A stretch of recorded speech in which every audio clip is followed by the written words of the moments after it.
Bonjour à tous et à tous. Je vous propose de commencer donc ce conseil municipal du 22 juin et de nommer comme secrétaire de séance Madame Tamara Latouche. Bonjour à tous, j'espère que tout le monde m'entend bien. Je vais donc procéder à l'appel. Excusez-moi, je finis de m'installer. Donc, Pierre-Michel Bernard. Bernard Karine. Tétini Aldo. Dutrieux Isabelle. Célidonio Onotilio. Kenouf Nathalie. Levent Bruno. Potvin Valérie. Messager Patrick. Boeufcoq Francine. Dupont Daniel. Bellemare Fabienne. Delbove Nicole. Chikbekta. Benguenou Amar. Pierrez Martine. Thorez Isabelle.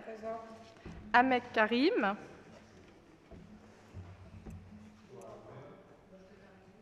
Je mets en suspens pour le moment.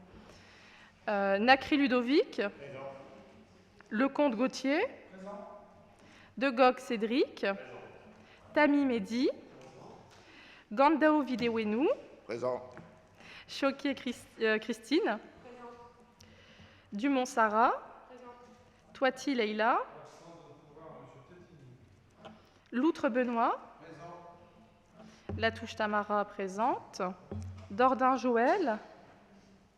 Absent. Gondi Elisabeth. Absente. Macaluso Claudio. Absent. Jam Hamid. Okay. Et Dolic Virginie.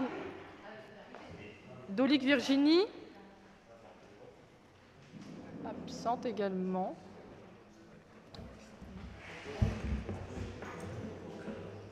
Peut-être. L'appel est donc terminé. Alors, quelques communications. Nous allons commencer pour évoquer une éventuelle loi intégrale contre les violences sexuelles et sexistes. Donc, le 17 juin dernier, j'ai donc reçu un courrier émanant de la sénatrice du Nord, Audrey Linqueheld, engagée depuis de nombreux mois au sein d'une coalition parlementaire et associative qui se mobilise pour l'adoption d'une loi cadre intégrale contre les violences sexistes et sexuelles commises à l'encontre des femmes et des enfants. La disparition de la petite Liana vient souligner de manière dramatique l'urgence que cette mobilisation aboutisse et que soit votée une telle loi ainsi que les moyens associés. Au-delà des rassemblements locaux qui s'organisent pour promouvoir des actions rapides et une loi intégrale, l'adoption de vœux de soutien par les conseils municipaux et communautaires serait précieux. Cette sollicitation nous étant parvenue trop tardivement pour vous présenter un vœu de soutien en délibération du Conseil de ce soir, je voulais quand même évoquer le sujet et signaler que ce sera présenté lors du prochain Conseil municipal qui se déroulera donc en septembre. En mémoire de Liana et pour toutes les victimes passées, présentes et futures, la lutte contre les violences sexuelles et sexistes nécessite une mobilisation durable de l'ensemble des institutions publiques. Il y avait un deuxième sujet également. C'est un arrêté qui va être signé très prochainement, qui concerne la limitation de vitesse sur la totalité de la commune. Donc un arrêté qui va préciser que la totalité des voiries seront limitées à 30 km/h. Alors le pourquoi de cet arrêté, le principe c'est d'essayer d'avoir une vie plus sûre et plus apaisée, donc renforcer la sécurité de tous les usagers, puisqu'on sait que moins on roule vite, moins normalement il y a d'accidents et moins les accidents sont dramatiques. Protéger les piétons et les cyclistes, favoriser les déplacements à pied et à vélo, et ça rentre dans le cadre du projet que l'on a donc avec notre programme vélo, de réduire également le bruit et les nuisances liées à la circulation. Une règle simple sera donc mise en place. Les panneaux sont déjà en grande partie installés. En fait, on attendait le retour du département, puisqu'on a des départementales sur la commune. On a eu le retour du département vendredi qui nous redemande quelques petites précisions, et c'est pour ça que l'arrêté est un tout petit peu décalé. Je croyais le signer aujourd'hui, on doit le remettre à jour deux, trois petites choses, et donc ce sera signé prochainement. Donc sur toutes les voiries qui sont sur la ville, il n'y a plus à se poser la question. Il y avait déjà des voiries à 30, une grande partie de l'avenue Anatole France par exemple, d'autres secteurs. Là, la totalité des voiries seront donc à 30 à l'heure. Depuis le 25 mars, il y a donc un arrêté municipal qui a été également signé, qui limite donc le trafic de poids lourds de transit sur la commune. Il y a une interdiction du transit des véhicules de plus de 6 tonnes. Objectif, c'est réduire le trafic de transit dans la ville, là aussi améliorer la sécurité des habitants, préserver les chaussées communales, limiter les nuisances sonores et environnementales, mesure qui est rendue possible grâce au contournement nord, qui offre désormais un itinéraire adapté au trafic de transit hors du centre-ville. Alors, il y a bien sûr quelques exceptions, tout ce qui est en lien avec les services publics, mais également ceux qui desservent des entreprises qui sont implantées sur Anzin. Donc, il y a une liste de dérogations, mais qui est bien ciblée et qui est donc fonctionnelle depuis quelques mois maintenant. On va faire un petit peu le déroulé de toutes les manifestations qui vont avoir lieu entre ce conseil et le prochain conseil municipal. Donc le prochain conseil municipal aura lieu, sauf imprévu, le lundi 28 septembre à 18h30. Donc prochain conseil fin septembre. Arrivée de Karim Amek, pour le signaler donc dans le déroulé du conseil. Donc, dès ce dimanche, grande braderie organisée par l'UCA, donc le 28 au matin, avec une inauguration qui aura lieu à 9h du côté de la Croix d'Anzin. 15h, carnaval. Donc là, vous avez donc le déroulé, le départ du cortège du carnaval. Donc le départ. Alors moi ici, je pars. Complexe sportif Michel Bernard. Ils font tout un circuit qui fait combien de 3 km 100 et arriver sur la place aux alentours de 17h. 16h30, 17h. Ça dépendra également aussi des conditions climatiques que l'on aura. Le 1er juillet, de 10h à 18h, c'est la journée porte ouverte du conservatoire. Et à 9h, gratiférié à la cyberbase et à Claudie de Noyette.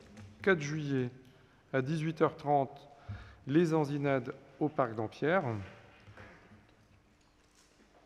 avec des food trucks qui seront présents. 14 juillet, départ du défilé à 11h du matin. On ne m'a pas mis le lieu parce que le départ, il varie selon rue de Roubaix.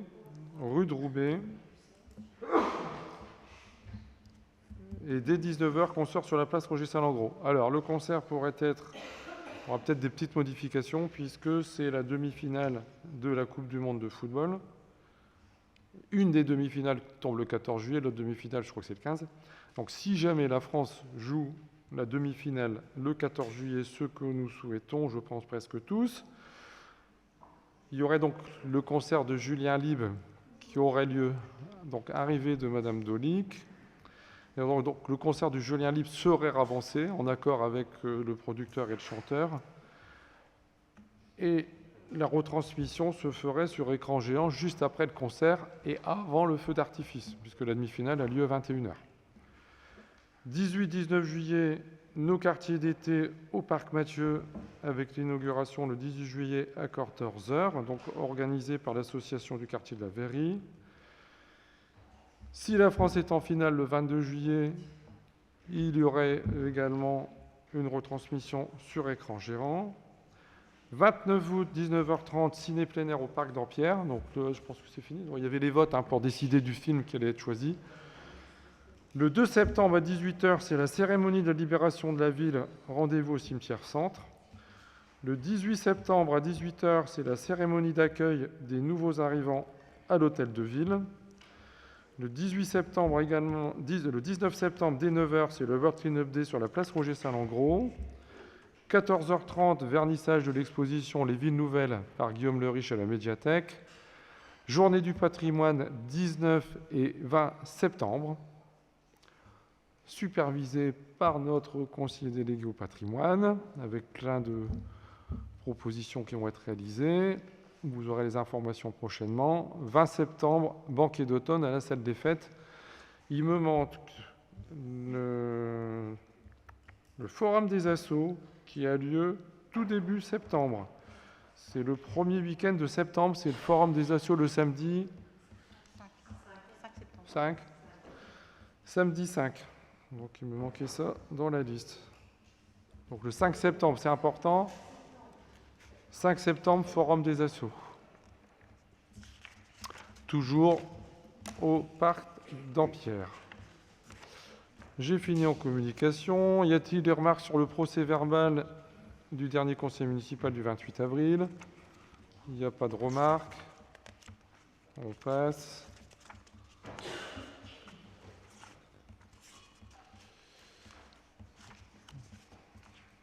Il me manque quelque chose. Sur les décisions qui ont été prises depuis le dernier conseil municipal, pas de remarques non plus. On passe aux délibérations. La première délibération concerne le règlement intérieur. Bon. Règlement intérieur, c'est l'exercice obligatoire qu'on a dans chaque commune, qu'on a eu droit à l'agglo. On a 6 mois donc pour le présenter une fois que les élections ont lieu. Il est quasiment identique au précédent règlement intérieur. Il y a eu des petites modifications, notamment sur la tribune d'expression à l'opposition dans le bulletin municipal dans l'Anzin-Mag, où la répartition, c'est donc moitié pour la majorité et moitié pour l'opposition, alors qu'auparavant, c'était une quote-part en fonction donc, du résultat des élections. Donc là, c'est moitié-moitié entre l'opposition et la majorité.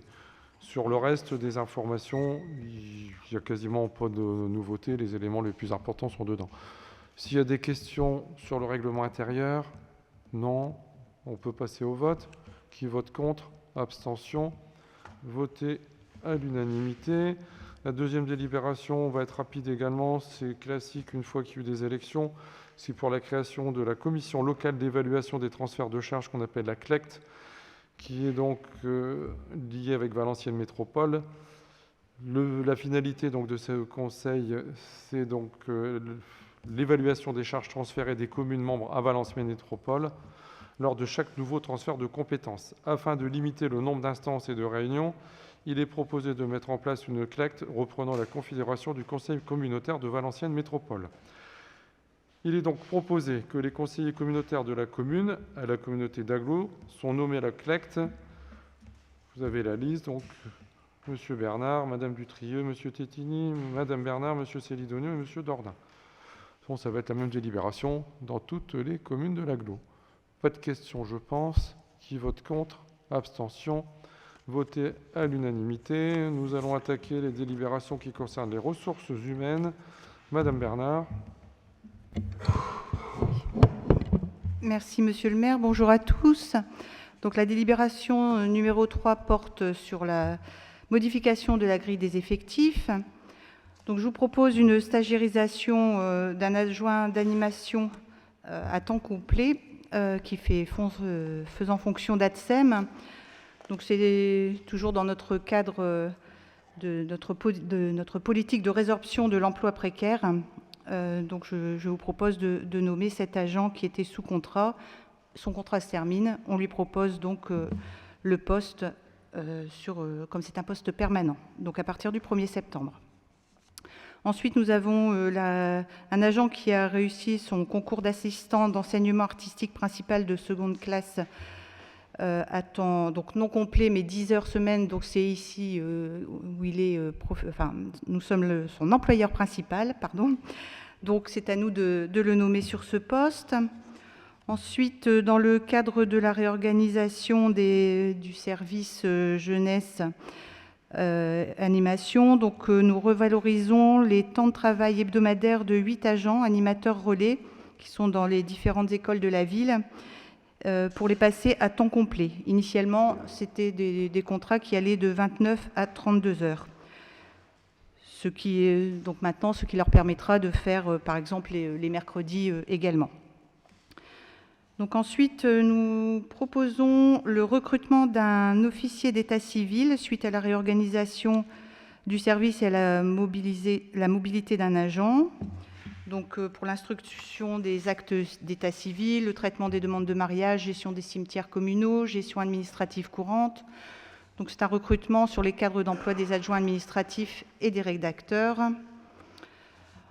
Ensuite, pour le pôle aménagement du territoire, habitat et grands projets, vous n'êtes pas sans savoir, je pense que bon nombre d'entre vous le savent ici, notre responsable du service logistique et transport fait valoir ses droits à la retraite.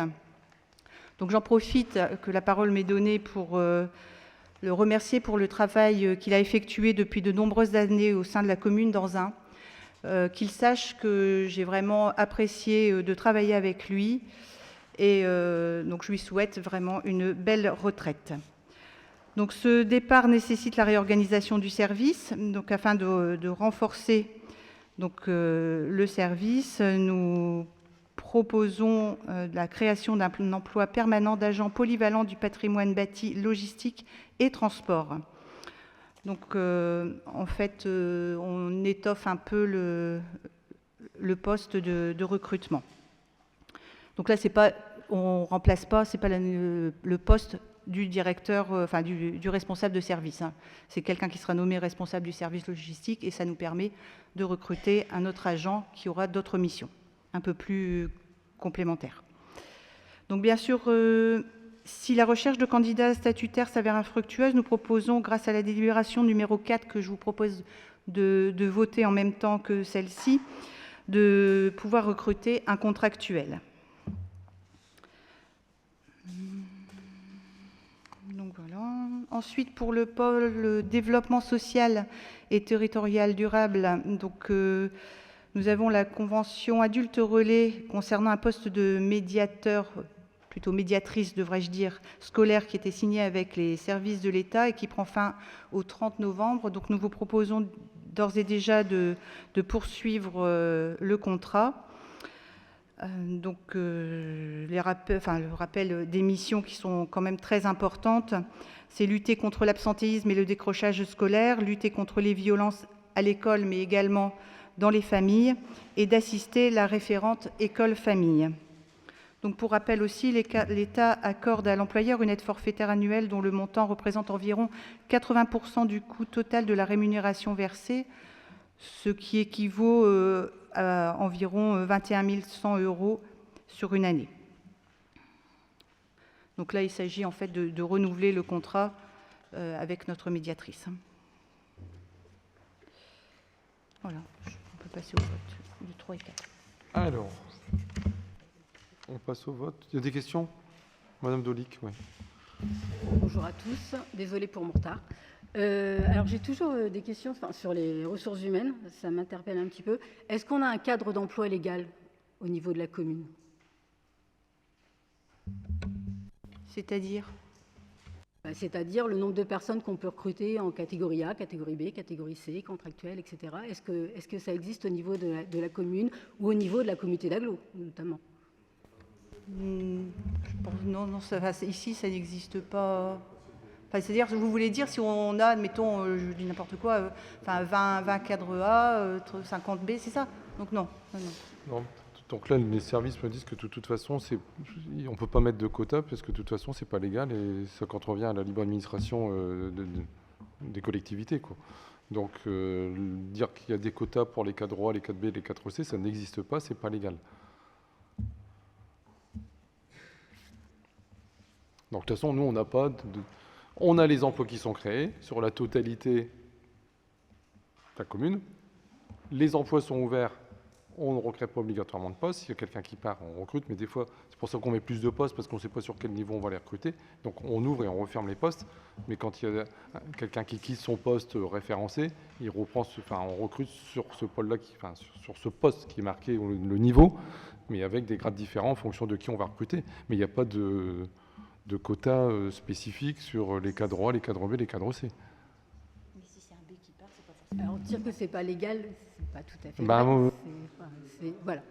Donc en fait, il y a régulièrement un cadre d'emploi, au moins à l'État, on a un cadre d'emploi où on dit, bah voilà, pour tel service, on a le droit à temps, Oui, etc. mais c'est peut-être lié au fait que ce soit les cas. Nous, quand ce sont les Peut-être, collectivités donc- territoriales, c'est la libre gérance des collectivités territoriales qui serait impactée. Et donc, il n'y a pas de quota ou de cadre comme ça qui existe. D'accord, donc C'est- c'est open bar en fait. Ah bah oui, la preuve en Voilà. est, oui. Il y a des communes où il peut y avoir... enfin, il y a un changement de majorité, ils décident de recruter beaucoup plus et ils recrutent autant qu'ils ont envie de recruter. Il n'y a pas de limite. On voudrait recruter 200 fonctionnaires complémentaires. On pourrait le faire. Les finances auraient du mal à supporter. Mais après, le problème, il est financier sur le fait qu'on a une masse salariale à devoir juguler. Mais il n'y a pas de quota de demi, que ce soit en supérieur ou en inférieur. Ça, il n'y a pas d'application là-dessus. Quelle que soit la taille de la commune, c'est la gestion de la commune, elle est gérée par le conseil municipal et c'est eux qui décident jusqu'où on monte en fonction de ses capacités budgétaires. Mais il y a des endroits où ça peut mettre la gestion en difficulté si effectivement ils recrutent bien plus que les capacités qu'ont la commune. Mais il n'y a pas de cadre qui limite ça. C'est bon ? On peut voter les deux délibérations en même temps, ça ne vous pose pas de problème. Qui vote contre? Abstention. Donc voter à l'unanimité pour les délibérations 3 et 4. On attaque la 5, c'est la délibération portant création d'un emploi permanent au conservatoire. Oui, donc en fait, notre professeur de flûte traversière part dans une autre commune. Donc nous proposons simplement son remplacement, à savoir 8 heures par semaine à partir du 1er septembre. Merci. Je pense qu'il n'y a pas de questions. Qui vote contre? Abstention. Voté à l'unanimité. Emploi permanent d'agent d'entretien. Oui, donc afin de combler les amplitudes horaires nécessaires au bon entretien des locaux, il convient de créer un emploi permanent à hauteur de 17 heures hebdomadaires pour un CDD de 1 an, renouvelable 6 ans, suivi, s'il le faut, par une CDIsation. Merci. Pas de questions? Si. Petite question, Oui, Madame petite question, Dolic. s'il vous plaît. Il me semblait qu'on avait externalisé une partie, enfin, oui, on n'avait pas externalisé, si, c'est ça, hein? Tu veux une partie, mais vraiment une Qu'une partie. petite Une partie. partie, mais là, en fait, on avait besoin de recruter et en même temps, ça coûte aussi assez cher l'externalisation. Donc là, c'était pour rééquilibrer un peu et combler vraiment le manquement. Donc il y a une externalisation, mais qui reste à minima par rapport au nombre de personnes qu'on a dans les services en ce qui concerne les postes d'agents d'entretien. Donc c'est vraiment une toute petite externalisation qui a été faite avec le point fort. Ah non, l'agent d'entretien, c'est avec une entreprise spécialisée et pour l'instant, c'est essentiellement dans les écoles. Et ça dépend de la grosseur de l'école. C'est pour ça que l'intérêt, il faut vraiment qu'on ait de grosses superficies. Et donc, il y a d'autres structures. Et puis aussi dans certaines salles de sport. Mais sinon, il nous faut des dames d'entretien pour d'autres bâtiments où il nous faut du personnel, en fait. Ouais. Qui vote contre? Abstention. Voté à l'unanimité. La 7e, ça revient aussi régulièrement puisque c'est les emplois permanents au pôle d'éducation, famille, animation, loisirs.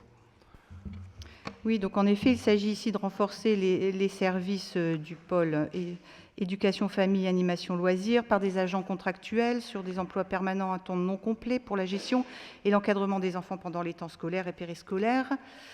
Donc pour l'encadrement des enfants pendant la pause méridienne, nous recrutons 40 agents. Donc au grade d'adjoint d'animation premier échelon catégorie C à raison de 6h30 hebdomadaires. Je rappelle qu'il s'agit de quotas maximum pour le recrutement. Ce sera en fonction des inscrits.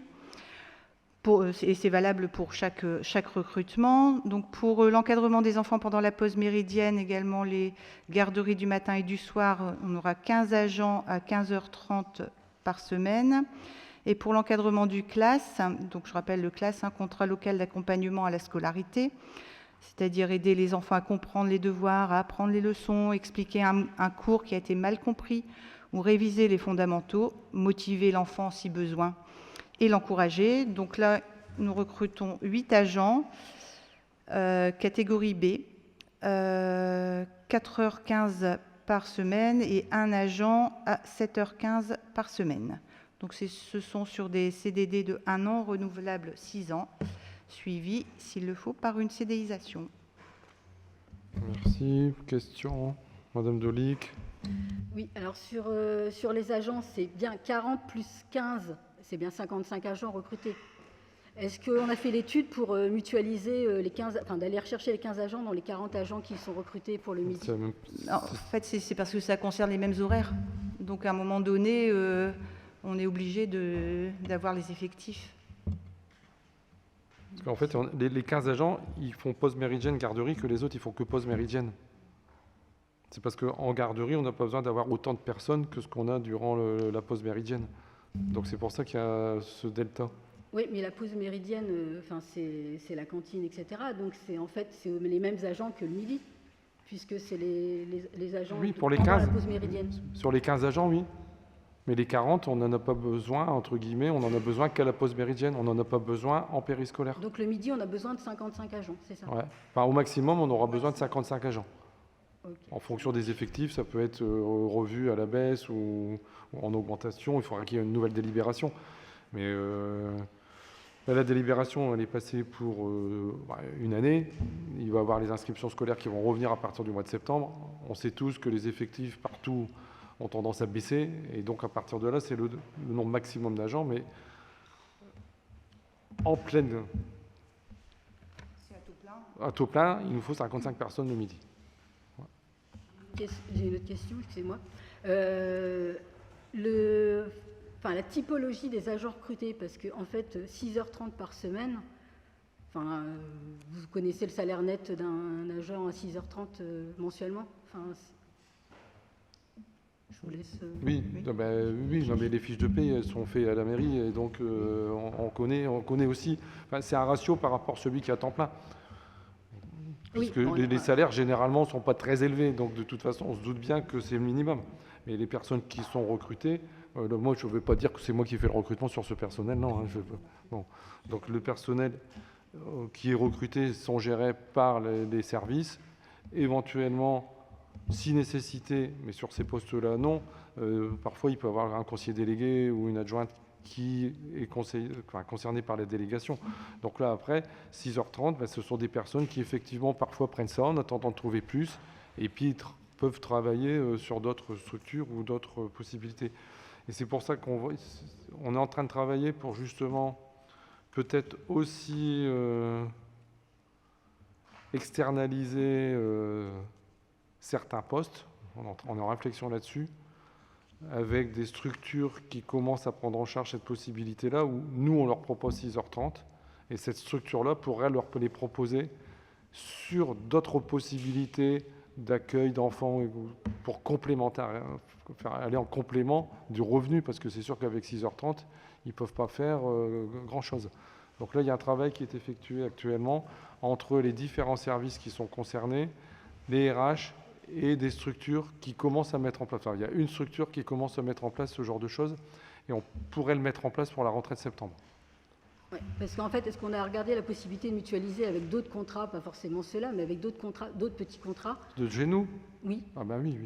Donc, oui. Parce que, moi, 6h30, ça me gêne, parce que c'est tous les midis, c'est-à-dire que quelqu'un qui veut aller travailler ailleurs le reste de la journée, c'est fichu. On trouve rarement un employeur où on finit à 11h. On ne les oblige pas non plus à venir travailler le midi. Hein. Ceux qui viennent, ils sont contents de venir.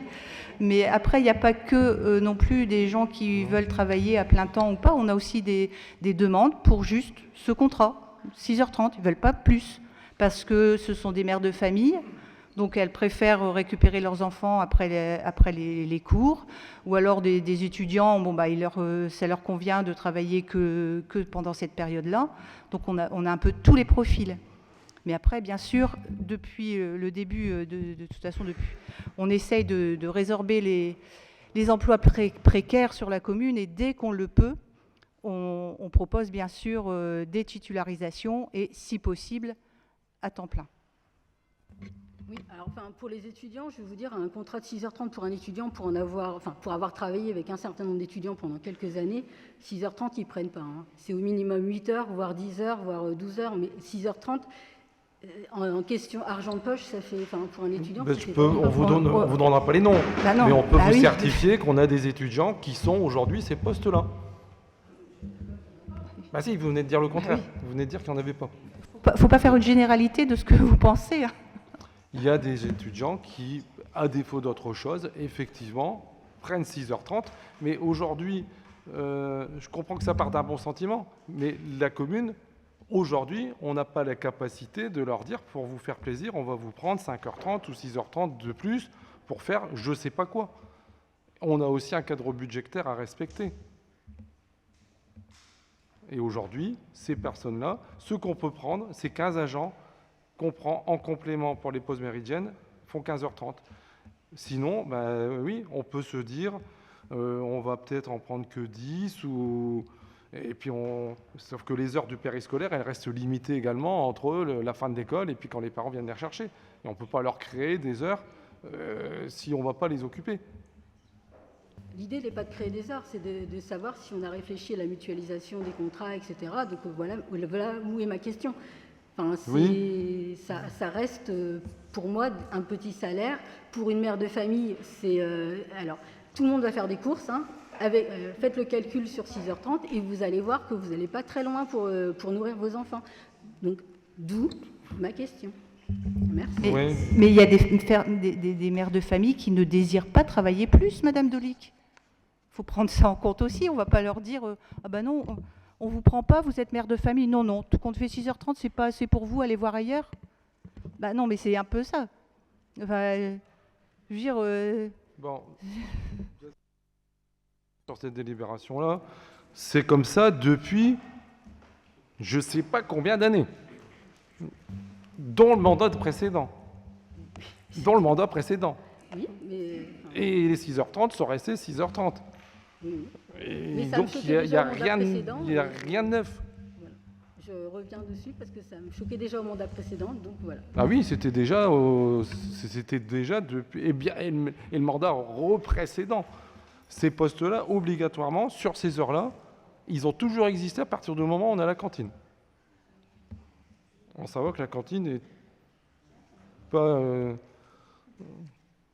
c'est pas une obligation non plus. Il y a des endroits où il n'y a pas d'obligation d'avoir une cantine, hein, mais bon.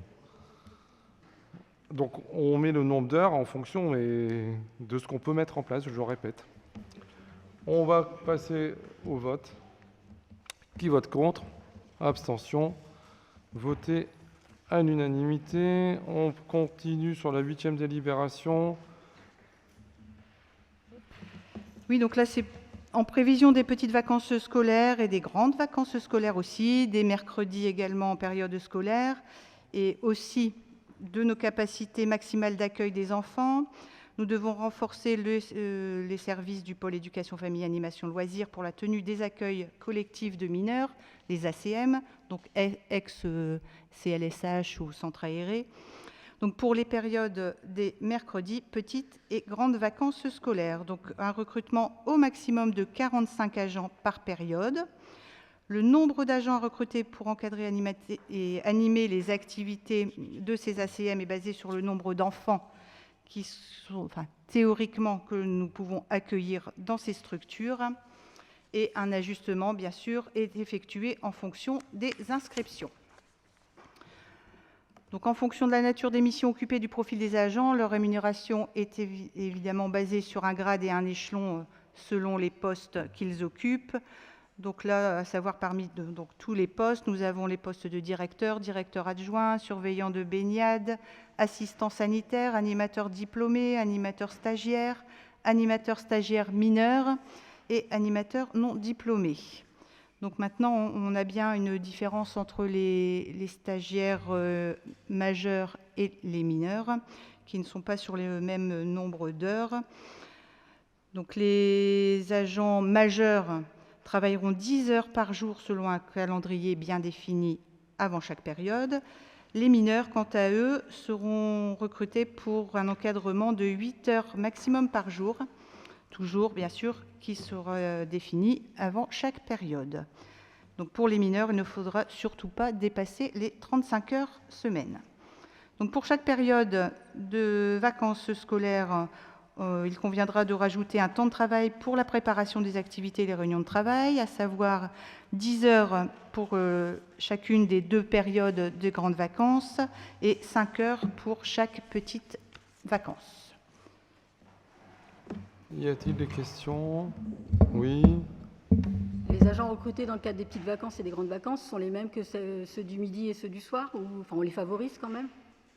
Ou c'est pas du tout les mêmes personnes? Puisqu'ils ont déjà la connaissance des enfants, ils ont déjà la connaissance de C'est pas les mêmes postes, il n'y a pas les mêmes grades. Je veux dire, pour encadrer le midi, enfin il n'y a pas besoin du BAFA, là, bon, il faut des diplômes spécifiques. Donc c'est pas forcément les mêmes. Il peut éventuellement y en avoir, mais c'est pas systématique. Moi, je revenais sur ma question de tout à l'heure, c'était une façon de leur donner un salaire un peu plus important en licence sur l'année, en fait.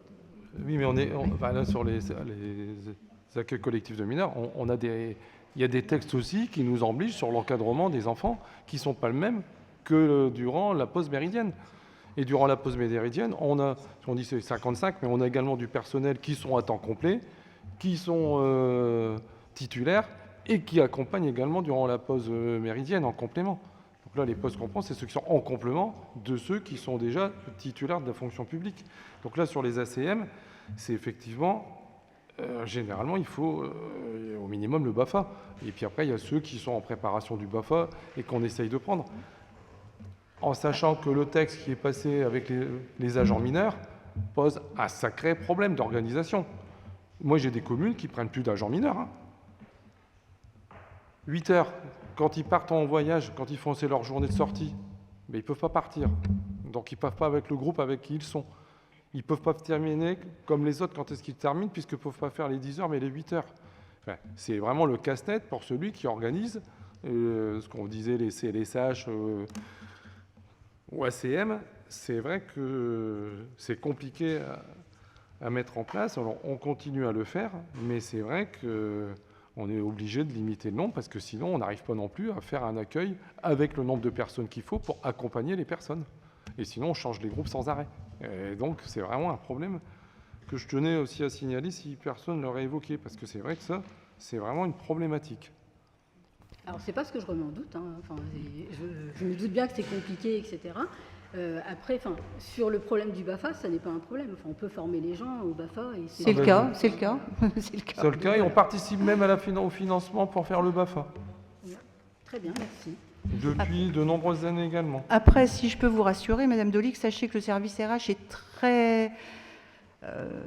très à l'écoute des agents. S'il y a des agents qui, ça arrive, nous réclament plus d'heures ou veulent être stagiairisés, on est très à l'écoute. On ne peut pas forcément y répondre tout de suite, mais on garde en effet, toutes les demandes sont bien conservées, en bonne et due forme, et dès qu'on le peut, si l'agent bien sûr porte satisfaction, dès qu'on le peut, on augmente les heures ou on leur propose des contrats un peu plus importants. On passe au vote. Qui vote contre? Abstention. Voté à l'unanimité. Cette fois-ci, on part sur l'apprentissage. Donc en effet, nous avions déjà un apprenti sur un bac pro qui est donné entière satisfaction. Et cet apprenti désire continuer sa formation sur un BTS en électrotechnique, donc une formation pour 2 ans. Et nous lui proposons bien sûr de l'accompagner encore pendant ces 2 années.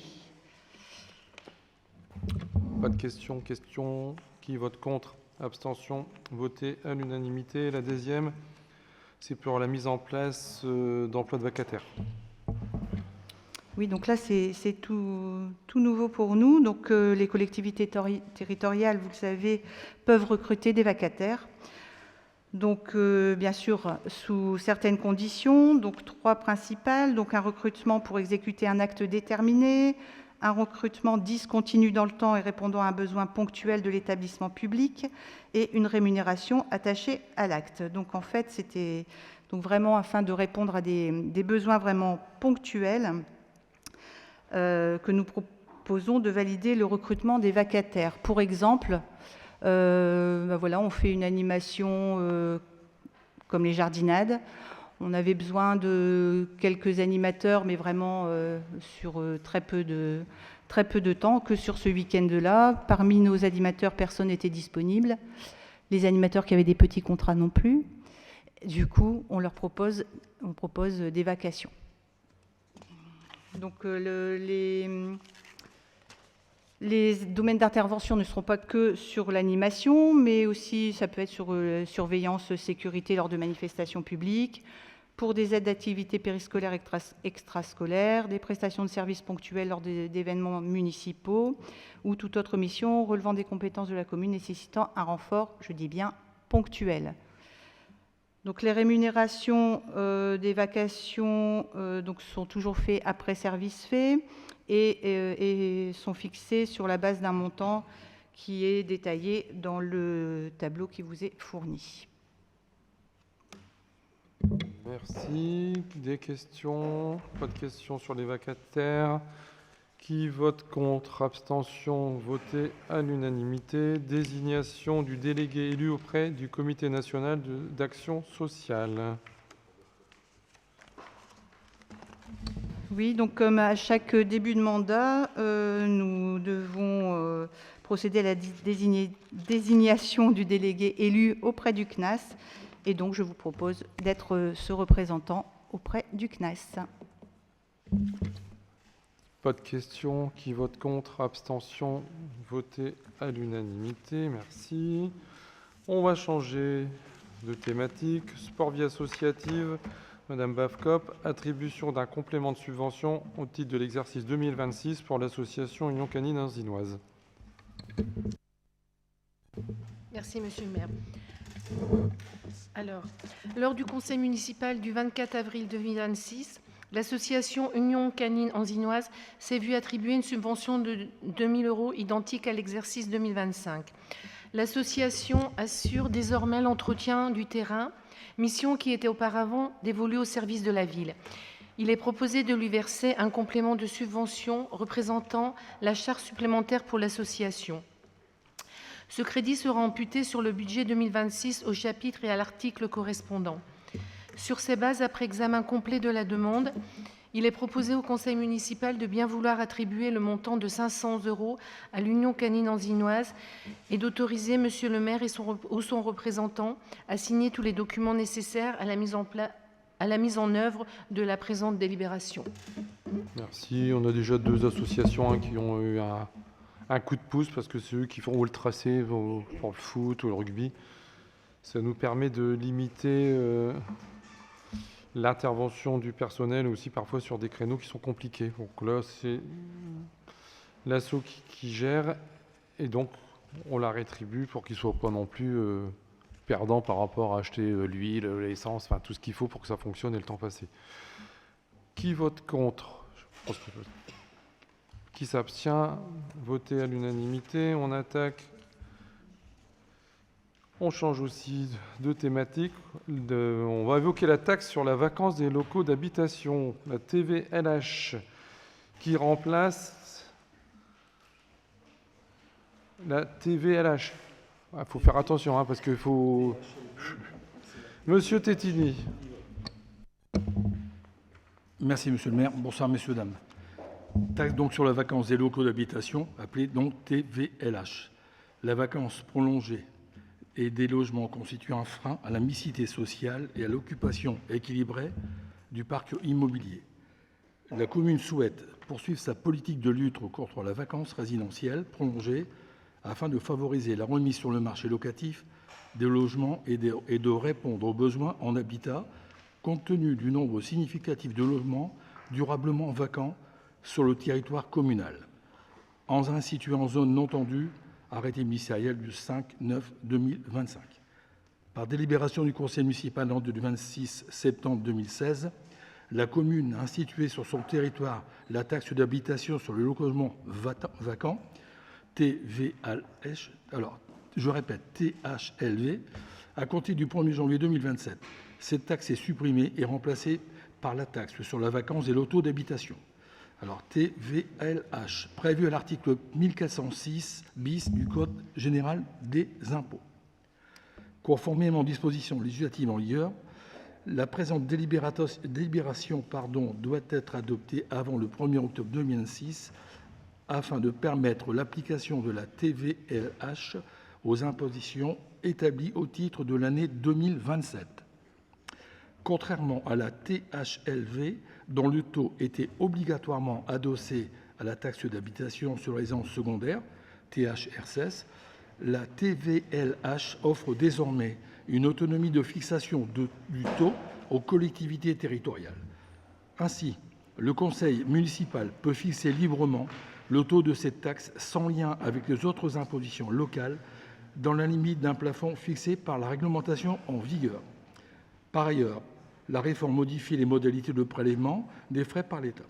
Sur le produit de la taxe, si les frais d'assiette augmentent légèrement, la suppression des frais de dégrèvement et de non-valeur permet aux collectivités de percevoir une part plus importante du produit de la taxe. Sur ces bases, il est proposé au conseil municipal d'adopter la taxe sur la vacance des locaux d'habitation, TVLH, sur le territoire de la commune à compter du 1er janvier 2027, d'autoriser Monsieur le maire à signer tous les documents s'y rapportant. Merci. Question, pas question? Qui vote contre?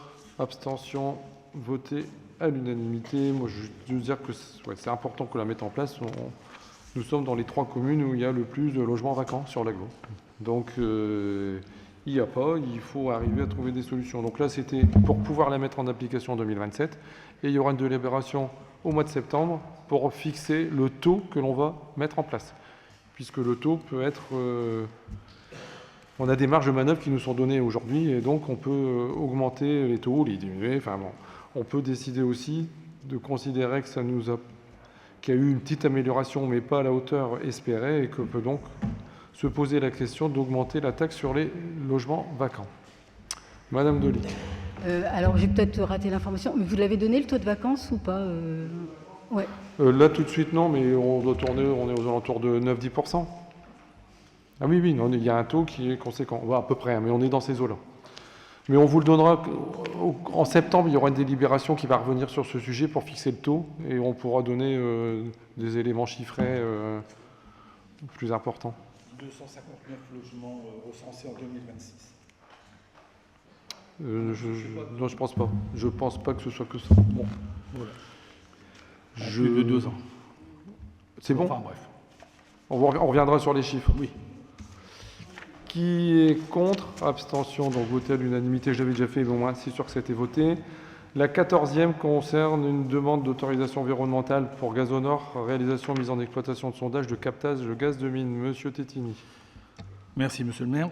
Donc, la société Gazonor présente une demande d'autorisation environnementale pour la réalisation et la mise en exploitation d'un ou 2 sondages de captage de gaz de mine sur la commune d'Anzin.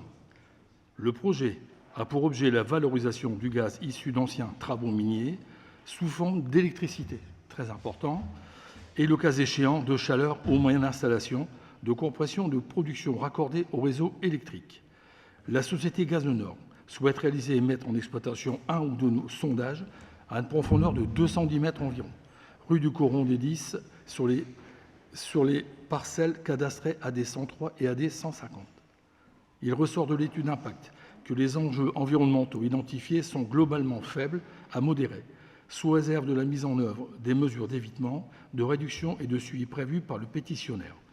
Le projet est en outre présenté comme compatible avec les documents d'urbanisme et les principaux schémas et programmes applicables, notamment en matière d'eau, de climat et de qualité de l'air. Une consultation du public portant sur cette démarche d'autorisation environnementale était prescrite en application des articles L1-10-1, R181, 36, R181.38 du Code de l'environnement. Une enquête publique se tiendra le mercredi 8 avril. Alors, à titre indicatif, cette enquête, bien sûr, a eu lieu 0 personne. Mais vraiment 0 personne. Donc, je continue. Voilà, du Code de l'environnement. Bon. Au 8 juillet inclus, une réunion publique d'ouverture le vendredi 10 avril 2026 de 9h à 12h et de clôture le 24 juin de 18h à 21h ont été fixées en mairie d'Anzin, sous l'égide de la commission enquêteur M. Gérard Kaweski. et du pétitionnaire. Le commissionnaire enquêteur s'est également tenu à la disposition du public en mairie d'Anzin le 5 mai 2026. L'avis de la consultation est affiché en mairie et l'intégralité du dossier est consultable à l'adresse http etc. captage gaz mine Anzin. Ce dossier d'enquête publique a été porté à la connaissance du conseil municipal. Conformément à l'article R.181-18 du Code de l'environnement, suite à la sollicitation du préfet du Nord, les collectivités territoriales concernées sont appelées à se prononcer sur cette demande. Considérant que le recours du gaz de mine peut produire de l'électricité ou de chaleur, permet une réduction des émissions de gaz à effet de serre, tout en évitant que ce gaz, composé en majorité de méthane, soit libéré dans l'atmosphère via des conduits naturels ou artificiels. Considérant que le gaz des mines représente une énergie locale de récupération favorable à un prix énergétique du territoire, participant donc à l'équilibre et à la mixité de son futur réseau chaleur. Il est proposé au conseil municipal d'émettre un avis favorable sous réserve qu'aucune demande d'autorisation environnementale déposée par la société Gazonor relative à la réalisation et mise en exploitation de sondage de captage de gaz de mine. Allez. On va donner à quoi boire, monsieur Tettini. Non, c'est après. Y a-t-il des questions? Madame Dolic. Alors j'oserais dire enfin, puisque ça fait 7 ans que le groupe « Oui, je veux changer ma ville » avait proposé cette option et cette option avait été plus que rejetée. Donc voilà, enfin. On a perdu 7 ans de gaz qui sont partis aux petits oiseaux et c'est un peu dommage. Donc je ne peux qu'être favorable à ce projet. Oui, attendez, je vais intervenir, monsieur Tettini. Je ne peux pas vous les... Oui, ça a été un sujet... On n'a jamais dit qu'on était contre. On peut vous je l'ai déjà dit 36 fois, mais vous me faites répéter une 37e fois. On n'a jamais dit qu'on était contre. On était contre le site qui proposait, qui était de toute façon en plus sur un site qui appartient à la PEI. Et la PEI, de toute façon, n'était pas favorable à une implantation au niveau de sa parcelle. Donc l'avis défavorable était en lien avec le site qui n'était pas approprié. Deuxième point important, c'était en phase d'expérimentation. La phase d'expérimentation... Ah si, il y a eu un article il y a 7-8 mois dans la presse. Phase d'expérimentation, l'État a validé à Gazonor l'utilisation du gaz de mine, non plus en expérimentation, à partir du mois de janvier, février, enfin j'ai plus la date ici, ou fin d'année dernière. Donc de toute façon, sur la phase d'expérimentation, il n'était pas possible de se lancer puisqu'on n'était pas retenu dans ces communes-là. Donc le projet qui était proposé de toute façon à l'époque et celui qui est proposé aujourd'hui n'est pas tout à fait le même. Donc effectivement, on va chercher du gaz de mine, mais l'utilisation après n'est pas obligatoirement la même.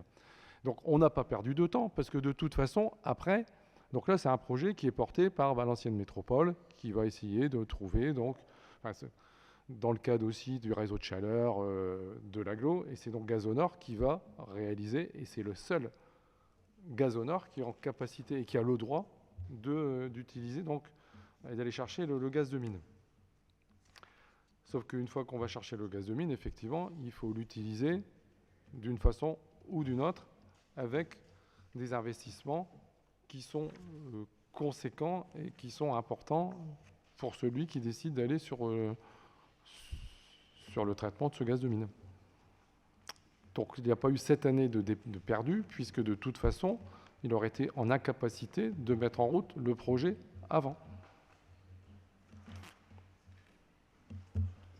Et cette histoire de captage de gaz de mine qui rentre dans l'étude qui a été faite sur les réseaux de chaleur, Monsieur Berrier n'est plus là, mais pourrait le confirmer. Initialement, dans le cas des réseaux de chaleur, le gaz de mine n'avait pas été évoqué. C'est notre demande qu'on a demandé d'intégrer l'analyse de la captation du gaz de mine pour pouvoir l'intégrer et de pouvoir reprendre la démarche pour pouvoir utiliser ensuite ce gaz de mine une fois que l'accord a été donné définitivement.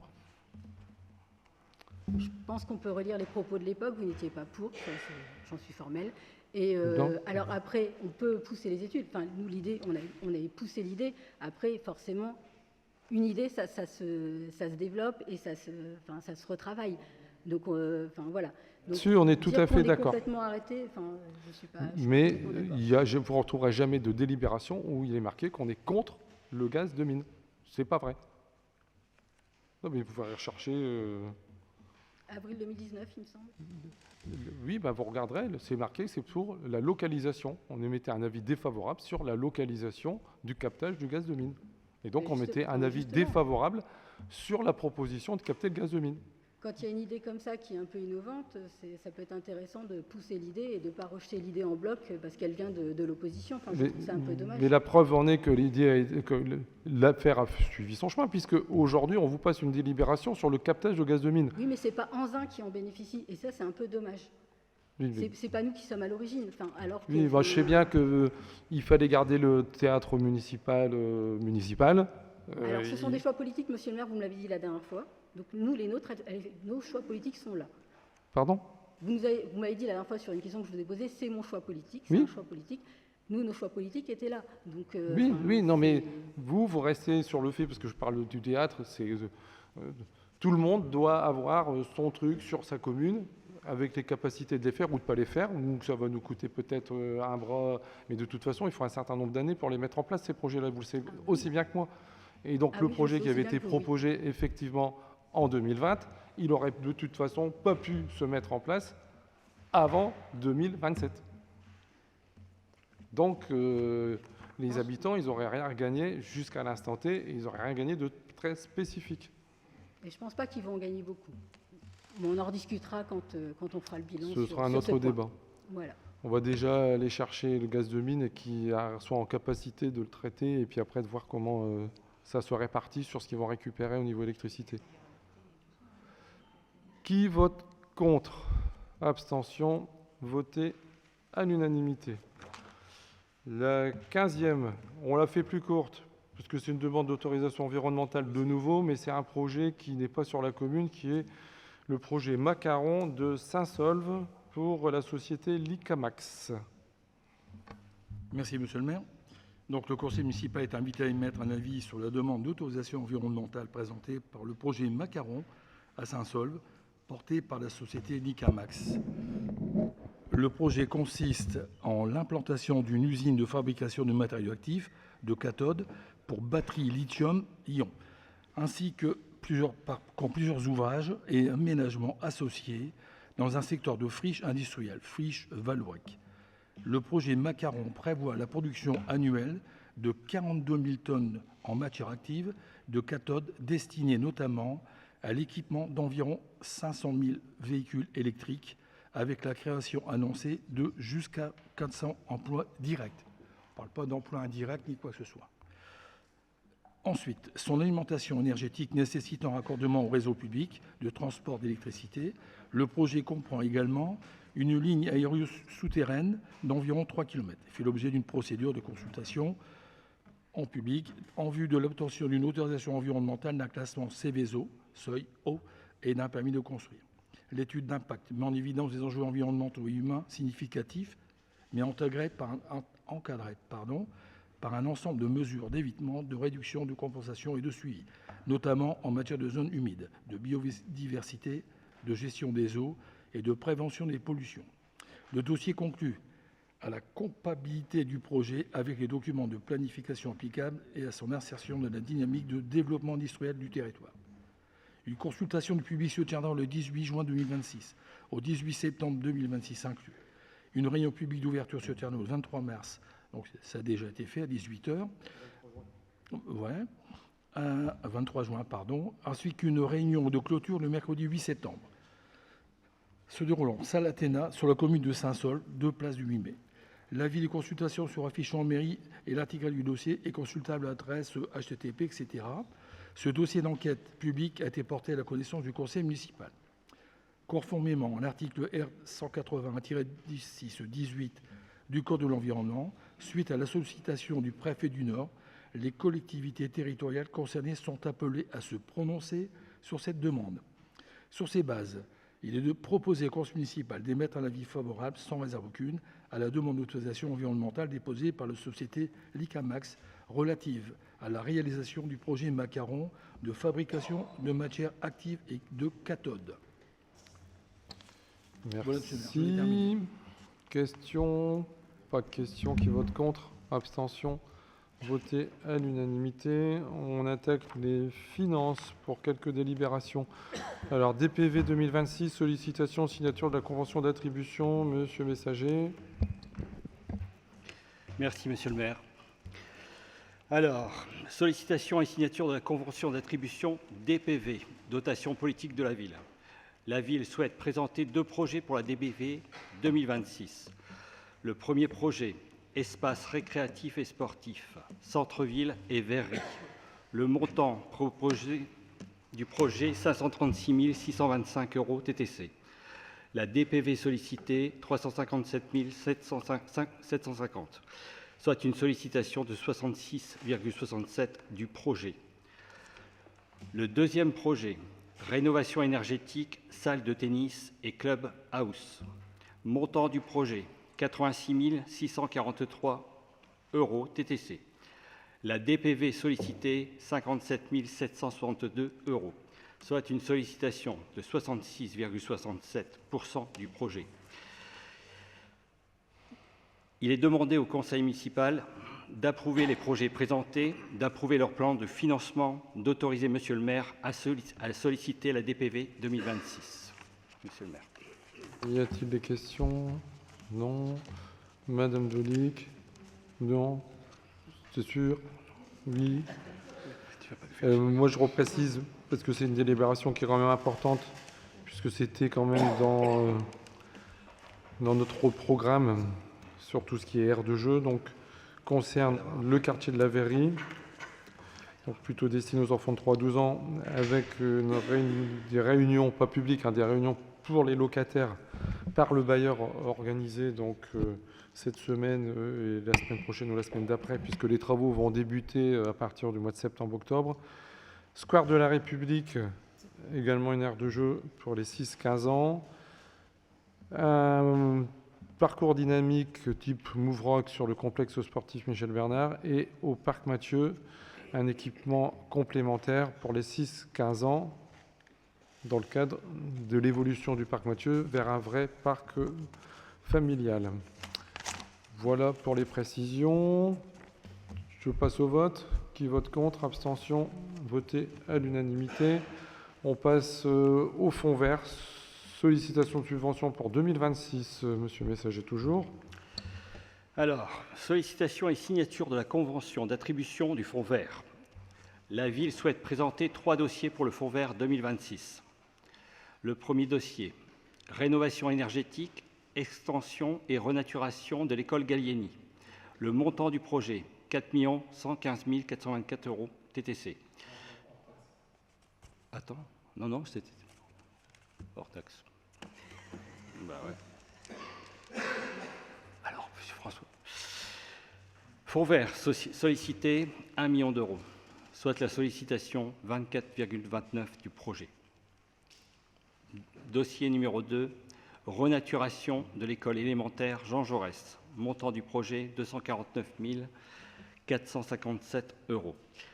Le fonds vert sollicité 208 746 €, soit une sollicitation du fonds vert à hauteur de 74,70 du projet. Le troisième dossier, restauration écologique Terry Bleusborn. Le montant du projet, 464 880 €. Le fonds vert sollicité, 340 160 €, soit une sollicitation de 73,17% du projet. Il est demandé au conseil municipal d'approuver les projets présentés, d'approuver leur plan de financement, d'autoriser monsieur le maire à solliciter le fonds vert 2026. Merci. Y a-t-il des questions? Pas de questions? On est en plein dans l'actualité, là, en plus.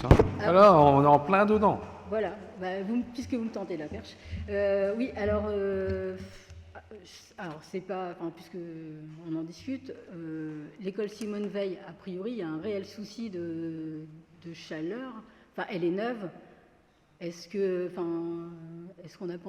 qu'on pense à faire quelque chose ou pas? Parce que les parents se plaignent.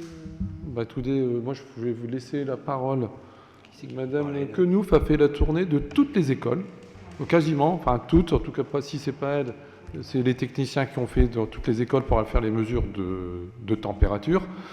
Les températures dans les classes de Simone Veil, 28 degrés, non? 28 degrés, on a des écoles où on est monté à 32, 33. Donc c'est pas super, mais c'est un peu mieux que d'autres. Le souci, de toute façon, c'est qu'aujourd'hui, de toute façon, le projet, il y a d'autres écoles qui ont été construites ailleurs. Hein. J'ai des collègues maires que j'ai au téléphone sur des constructions aussi très récentes, où effectivement l'hiver, ça va bien, mais là, l'été, là, actuellement à l'instant T, c'est pas du tout ce qu'ils espéraient aussi comme résultat. Donc le problème, il est là, c'est qu'est-ce qu'on va faire là tout de suite. Il a été fait un tour de toutes les écoles. Selon les problématiques qui ont été relevées, il y a des propositions techniques simples qui sont proposées, d'autres plus lourdes qui vont être soumises au directeur des services techniques. Et après, c'est donc le directeur des services techniques qui reprendra contact sur les projets récents, architectes ou autres, pour voir si on a des compléments à faire ou non. Mais il faut qu'on ait un budget, et ce n'est pas quelque chose qui fasse se régler sous 8 jours. Donc il y a un travail là-dessus. Nathalie, toi qui as fait la tournée des écoles. Oui, l'école, donc du coup, l'école Simone Veil, elle est quand même récente, et elle a 6 à 7 degrés de moins que les autres écoles. Donc on trouvait que c'était quand même bien pensé. Et les directrices et directeurs n'ont pas émis, à part l'école Carpeaux, effectivement. Où à l'étage, il fait très chaud. Mais aujourd'hui, les écoles sont pratiquement vides. Les enfants ne sont pas à l'école. Les parents qui peuvent les garder à la maison... Ah si, Simone Veil, Mme Dolly, qui avait 180 élèves en moins cet après-midi. Alors, ça, c'est pas une excuse. Alors, pour être maman, l'école est obligatoire. Oui, je sais. Et ça, mais on n'a pas fermé l'école. Les enfants vont à l'école. Il n'y en a aucun qui déroge. L'école est obligatoire. Mais tout à fait, mais les écoles ne sont pas fermées. Qui vous a dit le contraire? Qui vous a dit le contraire? J'ai dit que ce n'était pas une excuse. C'est pas parce qu'il n'y a pas d'enfants à l'école que la température ne doit pas être acceptable. Justement, si la température est acceptable, il y aurait peut-être plus d'enfants à l'école. Vous êtes dans votre vous êtes dans votre microcosme ou je rêve? Vous avez entendu l'actualité nationale? Ça a été que ça toute la journée. Les télés, j'ai pas le temps d'écouter, mais ayant été à Lille pour le conseil départemental, j'ai eu le temps sur la route d'écouter les reportages radio. On est d'accord. Et on n'est pas un cas isolé et on n'est pas les seuls. C'est ce que j'ai dit dès le début. À l'instant T, on fait ce qu'on peut. Les directrices font ce qu'elles peuvent. On met les enfants dans les zones où il fait moins chaud. Il y a un gros problème, effectivement. Le plus gros problème, même si c'est nulle part, on n'a pas une seule école qui a 24 degrés.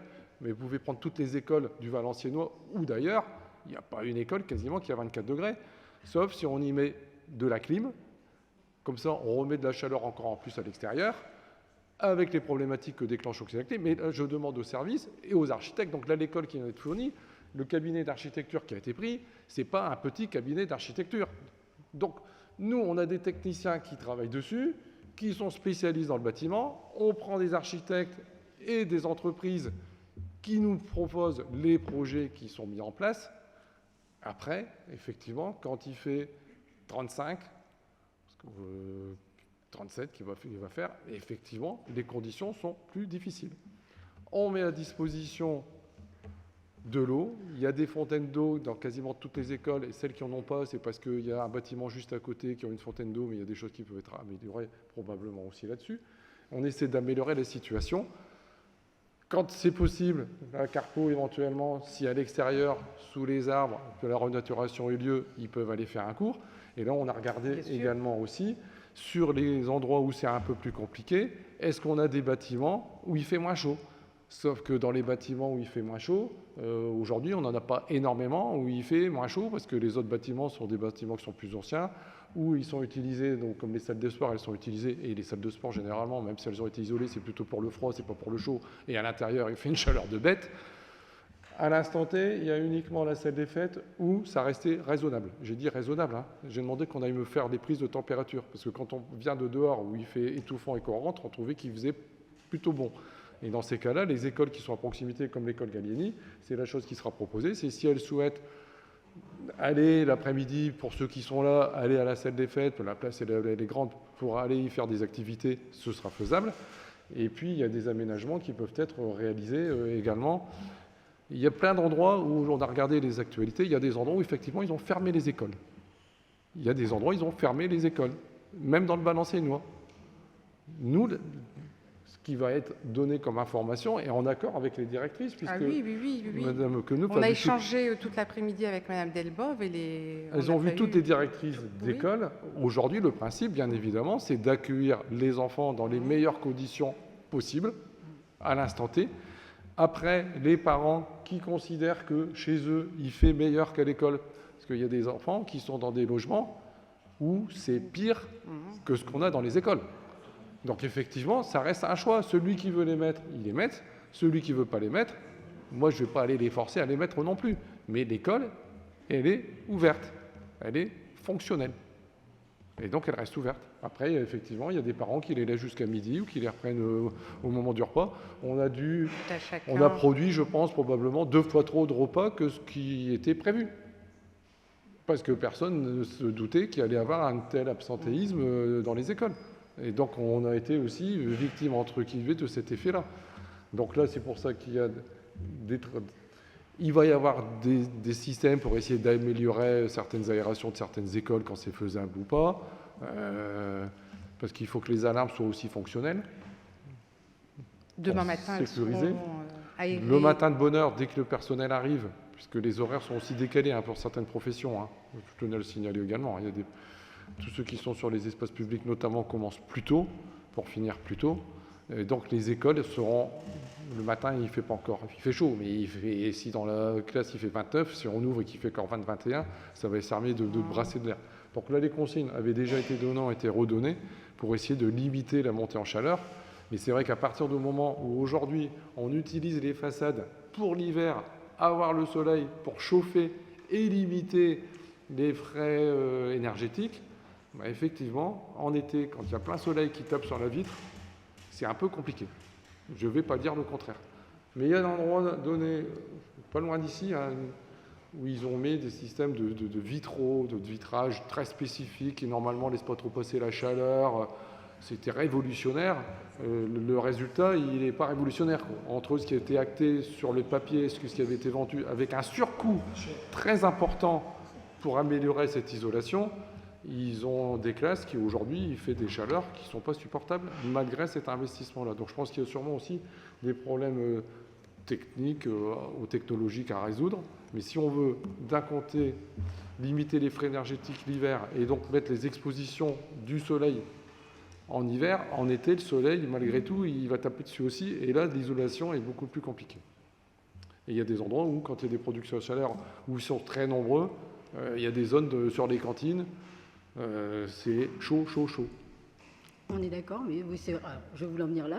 En fait, on a investi pas mal d'argent dans les écoles, et c'est vrai qu'il y a un problème thermique, dans un sens, dans un autre. Enfin, voilà, il y a un problème thermique. Quand il fait très froid, l'hiver dernier, enfin, on a eu quelques jours très froids, globalement, ça avait été.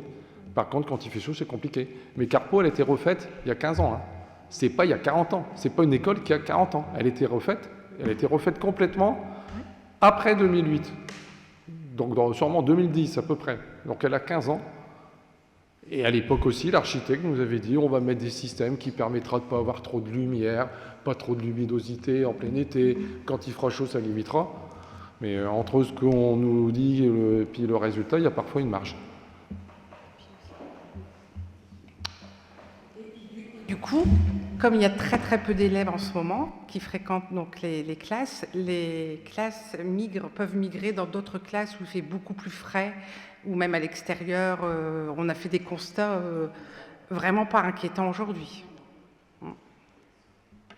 Après, effectivement, il peut y avoir des endroits où s'il y a un parc pas loin et qui fait meilleur dans le parc, mais après, nous, on met à disposition ce qui est possible, et après, c'est la directrice et les enseignants qui décident aussi de comment ils regèrent le fonctionnement, quoi. Et donc la renaturation, ça sera plutôt des arbres, plutôt juste de l'herbe, ça sera plutôt quoi? Qu'est-ce qui est prévu? Un mix des deux, parce que déjà, il faut... L'eau est aussi un gros problème, on n'en parle pas, mais l'eau est un gros problème aujourd'hui. Donc il faut qu'il y ait une absorption de l'eau. Donc on ne peut pas mettre juste 2 arbres ou 3 arbres et puis laisser comme ça. Donc le principe, c'est de faire comme ce qui a été fait à Carpeaux, sauf qu'à Carpeaux, on a un résultat qui est rapidement intéressant parce qu'il y avait déjà des arbres dans la cour qu'on a décidé de ne pas battre complètement. Donc il y a 2 gros arbres qui permettent d'avoir une zone d'ombrage qui est importante. Mais c'est ce qu'il disait tout à l'heure à la radio, un spécialiste. Oui, il faut faire les renaturations d'école parce qu'il faut les faire, sauf qu'au moment où on va planter un arbre et qu'il devienne vraiment intéressant pour limiter la chaleur, il va se passer une paire d'années, quoi. Donc il faut absolument qu'on ait les arbres, qu'on mette des arbres d'un certain volume, mais on ne peut pas amener des machins impossibles.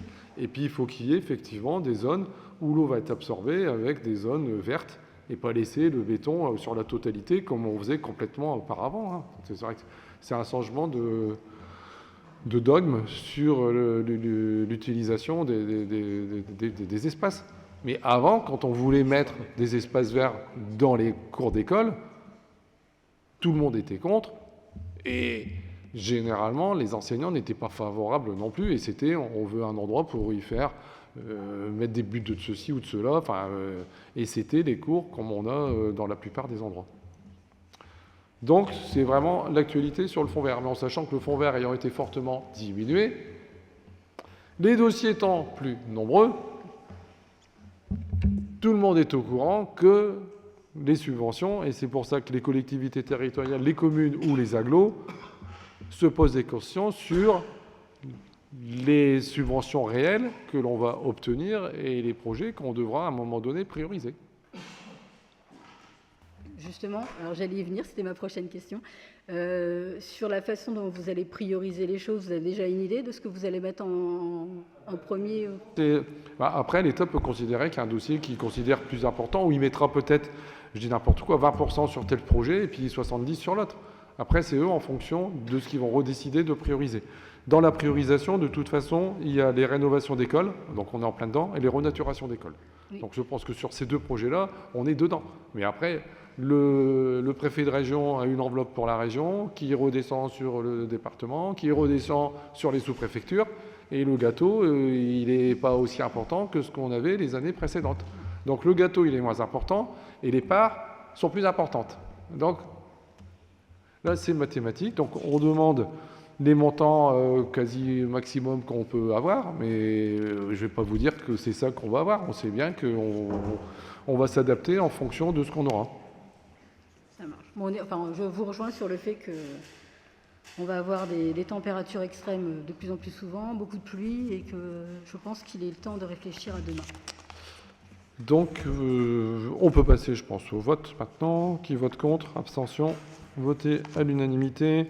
La 18, bon, ça va aller assez vite, hein. C'est un renouvellement d'assistance de valorisation des certificats d'économie d'énergie, monsieur Messager. Alors, renouvellement, assistance pour la valorisation des certificats d'économie d'énergie.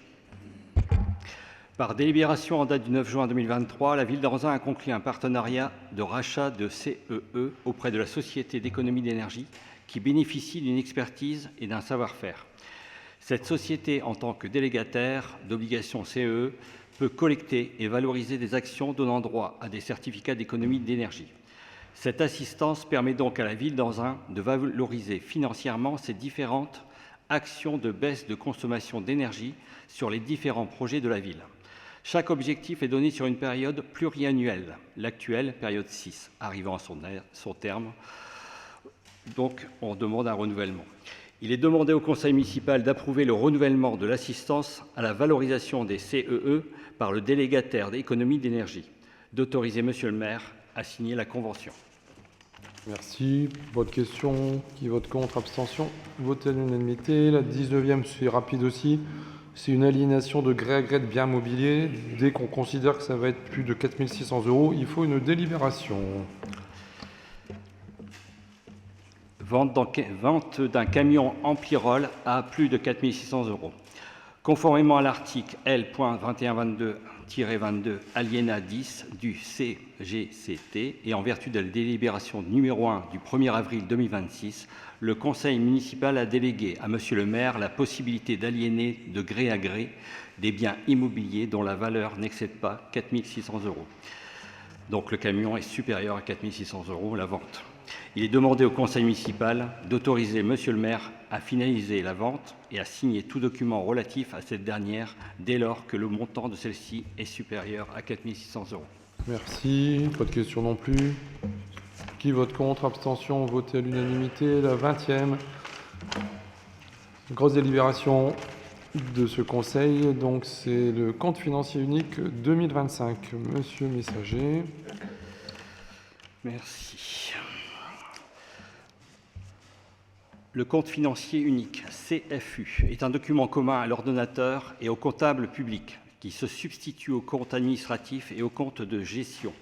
Le rapport de présentation du CFU est présenté à l'Assemblée délibérante de manière synthétique. L'excédent de fonctionnement est à 3 557 147,22. Le besoin de financement, section d'investissement, est à moins 3 075 617,87. Le total cumulé, 481 532,85. Donc, nous allons aller directement aux dépenses de fonctionnement et les recettes de fonctionnement. Elles sont stables et peu de variations. Pour les dépenses et les recettes d'investissement, il y a des variations. On va rentrer dans les explications maintenant. Le taux de réalisation en 2025-2024. Les taux de réalisation en fonctionnement confirment le respect du principe de prudence avec des recettes supérieures aux prévisions. Compte tenu de la nature des dépenses qui portent sur des réalisations pluriannuelles, le taux de réalisation en investissement est nécessairement plus bas. Il s'affiche néanmoins à un niveau élevé. Pour les dépenses réelles de fonctionnement, on a deux chapitres, le 11 et le 12, qui vont nous intéresser le plus important. Les charges à caractère général et les charges de personnel.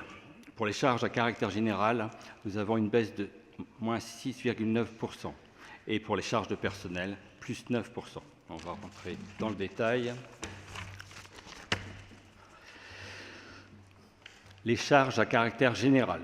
L'inflation sur l'année 2025 est de 0,9% contre 2 en 2024. Suite à une période inflationniste sur les années 2022 et 2023, la situation tend à se stabiliser au niveau des prix. Pour le chapitre 11, charges à caractère général, les dépenses diminuent de 337 €, soit une baisse de 6,9% par rapport à 2024. Cette baisse est principalement due à la diminution de dépenses de fluide, qui diminue de 362 €, 1366 € en 2024 pour 1004 € en 2025. Réduction à la fois des consommations et du coût de la matière première. Un autre poste est exposé à l'inflation. Il s'agit des achats de denrées qui ont diminué de 4% en 2025 par rapport à 2024. La gestion des denrées, malgré une activité stable, traduit une gestion saine et prudente, tout en favorisant l'approvisionnement en local et en nourriture bio.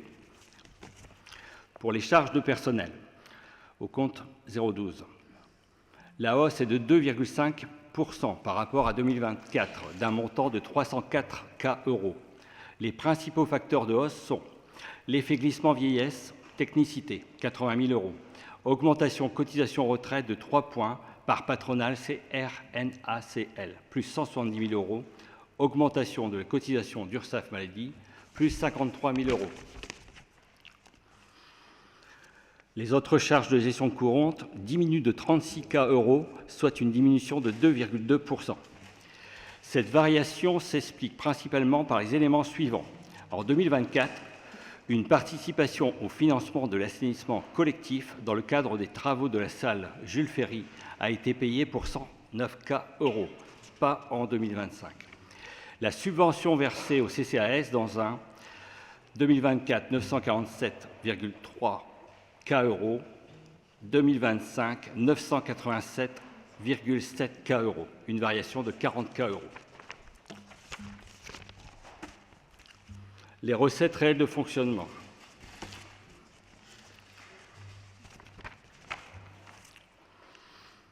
Nous allons voir le chapitre 73 et 74, impôts et taxes et dotations aux participations. Recettes fiscales. Elle progresse de 208 €, soit une hausse de 2,4%. Les impôts directs locaux, recettes fiscales 2024, 6 419 €, recettes fiscales 25, 6 487 €. Une progression de 67 €, soit 1,1%.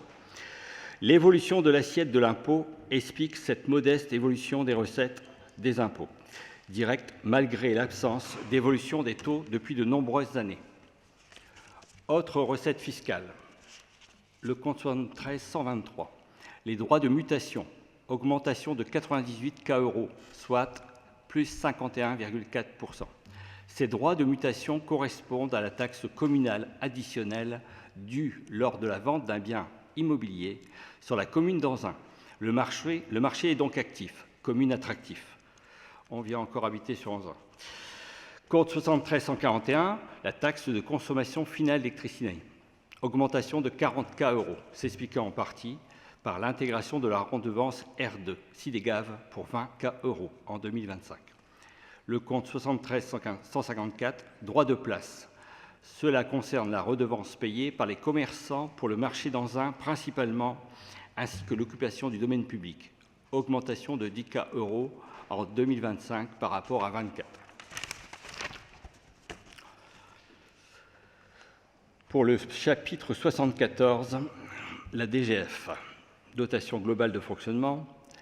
Malgré une progression de la DGF, les recettes de fonctionnement du chapitre 74, dotation, diminuent de 122 K € sur 2025 par rapport à 2024, soit 1,1 de baisse. DGF, elle est en progression de 3,9% à 9 051 000 en 2025, contre 9 512 000 en 2022. Non, je me suis trompé, moi. Attends. Ouais. 2025, 9 512 000 contre, en 2024, 9 15 000. 153 000, voilà, c'est ça. La DSU, dotation de solidarité urbaine, explique cette hausse de la DGF. La DSU représente 72% de la DGF. Les autres recettes du chapitre, dotation, diminuent de 481 K €. Cela s'explique notamment par le compte 74 748, autres communes.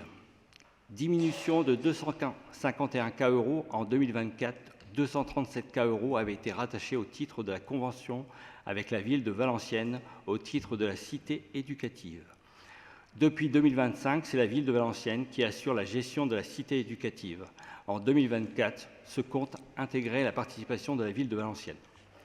Pour le compte 74 83 72, dotation politique de la ville, DPV, diminution de 181 K € avec la fin de chantier en 2024 de l'école du centre. En 2025, la DPV concerne l'école de Gaulle, 210 K € et la salle Jules Ferry, 210 K €. Compte 74 71 8, autre, diminution de 34 K €. Cela est dû à une comptabilisation différente vue avec le CGC pour les remboursements des contrats adultes relais, désormais au chapitre 013. Autre produit de gestion courante, elle progresse de 104 K €, soit une hausse de 63,7%. Revenus des immeubles, recettes 2025, 104 K € contre 65 K € en 2024, soit une variation de plus 39 K €. Cette forte augmentation est due à un rattrapage des années antérieures, notamment concernant le loyer du commissariat de la ville d'Anzin, 28 K €. Le compte 75 888, autres produits de gestion, 2025, 143 K € contre 82 K € en 2024, soit une variation de plus 61 K €. Les principales variations sont le remboursement d'un trop perçu par EDF pour 30 K € en 2025, un remboursement de CNP Assurance pour 15 K €, changement de comptabilisation et un différentiel 2025-2024 pour la SMACL, assureur, de 8 KA. Chapitre 13, atténuation de charges. Forte diminution du compte 64-19, remboursement sur rémunération du personnel de 192 K €, soit 66,7% moins. Cela est dû à une comptabilisation différente entre 2024 et 2025. En 2024, tous les remboursements liés aux absences des agents ont été comptabilisés en 64,19. En 2025, du fait des demandes du CGC, les remboursements ont été comptabilisés sur les comptes 64,19, 64,718, 75,888, selon la thématique du remboursement, d'où ces variations importantes.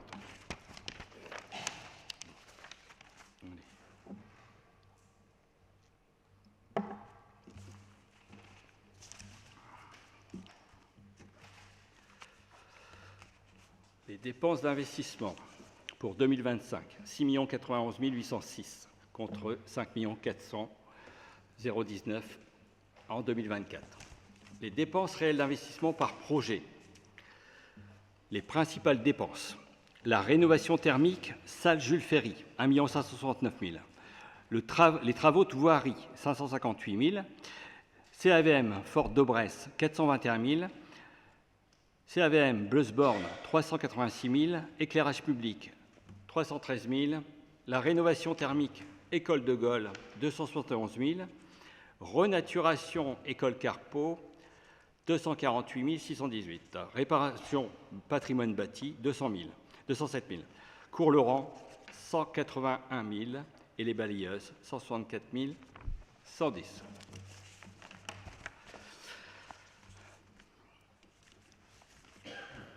Les recettes réelles d'investissement pour 2025, 5 124 962. Pour la CAF brute, une évolution. En 2025, la ville a subi l'augmentation des charges patronales pour 224 K € et une stabilisation des recettes dotation, alors que l'augmentation des recettes a été plus forte les années précédentes, notamment 2020-2023. Grâce à des efforts de gestion, la CAF brute a pu être maintenue. 2,6 millions. On va passer à la CAF nette, l'évolution. CAF nette, 1 700 000.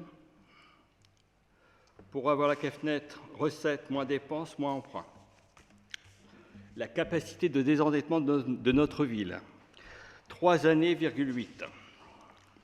La capacité de désendettement de la ville reste en deçà de la moyenne nationale des villes de plus de 10 000 habitants. Chiffre 2024, source DGFiP. Pour l'état de la dette au 31/12/2025,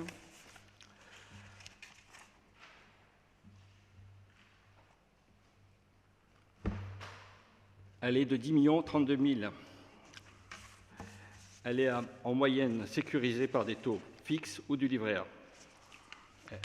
Nous sommes en taux variable, nous n'avons que 6,9%, mais on y viendra juste après. L'annexe du budget vert. L'article 191 de la loi de finances pour 2024 introduit une nouvelle annexe au compte financier unique, dite annexe environnementale des collectivités locales.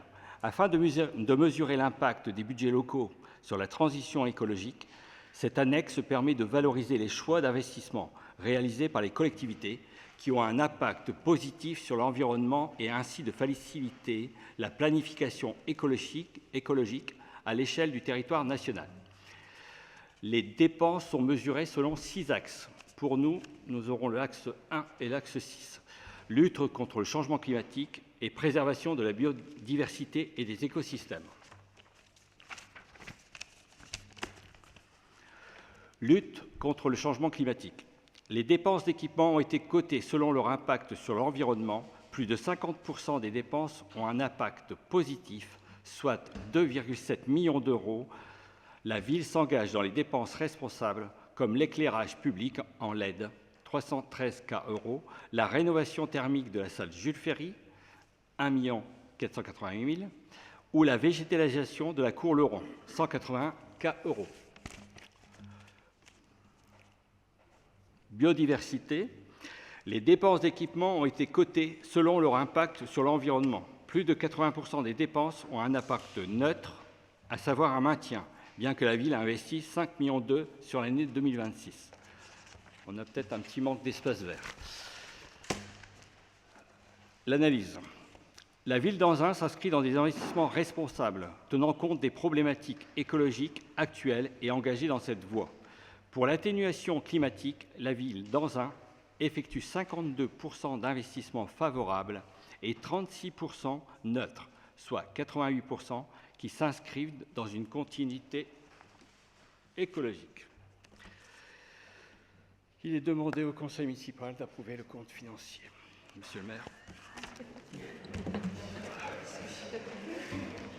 Non, c'est parce que je me suis calmé, j'en ai encore un petit peu. Il reste encore 2 délibérations, ça va aller. Y a-t-il des interventions sur le compte financier unique?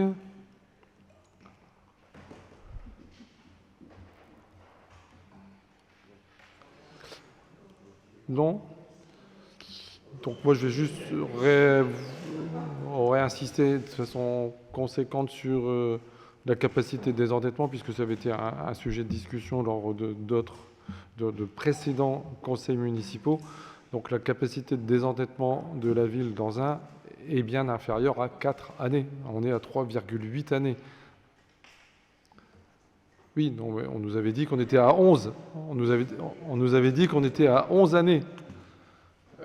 Entre 11 et 3,8, c'est presque 3 fois plus. Donc effectivement, ce n'est pas du tout les mêmes ratios. Donc je confirme bien que la capacité de désendettement est à 3,8. Et je pense qu'il y a quand même beaucoup de communes qui voudraient être à cette capacité de désendettement qui reste en dessous des 4 années. Monsieur Célidonio. Merci, monsieur le maire. Chers collègues, vous le savez, l'examen du compte financier unique est un rendez-vous important pour notre assemblée municipale. Il ne s'agit pas d'un simple exercice technique, c'est un moment de vérité sur la manière dont la commune est conduite. C'est l'occasion pour nous, conseillers municipaux, et par extension pour la population, de vérifier concrètement si les engagements pris par monsieur le maire ont été tenus. Ce CFU marque une étape particulière. Nous en sommes à la 2e année d'application de ce nouvel outil. Ce document issu de la fusion entre l'ancien compte administratif et le compte de gestion illustre aussi la qualité des échanges renforcés entre la commune et les services de gestion comptable. Je veux d'ailleurs saluer le travail des services municipaux qui ont permis à Anzin d'être en avance de phase sur cette réforme, 2 ans avant la généralisation à l'ensemble des communes. Tous les prérequis ont été assurés. Cette anticipation n'a été possible que grâce à leur engagement et à leur professionnalisme. La séance de ce soir est aussi l'occasion de tirer un dernier bilan du mandat précédent. Je remercie à ce titre notre collègue Patrick Messager pour cette première présentation du CFU. Comme l'avait déjà souligné l'année dernière, à la même occasion, notre collègue Bruno Levent, alors président de notre groupe, le mandat a été marqué par une succession de crises d'une intensité rare. Crise sanitaire liée à la Covid, instabilité budgétaire de l'État, inflation persistante, flambée des coûts de l'énergie, sans oublier la crise climatique, dont les effets sont de plus en plus visibles, comme en témoigne la canicule que nous subissons de plein fouet. Dans un tel contexte, la gestion d'une commune est un exercice particulièrement ardu.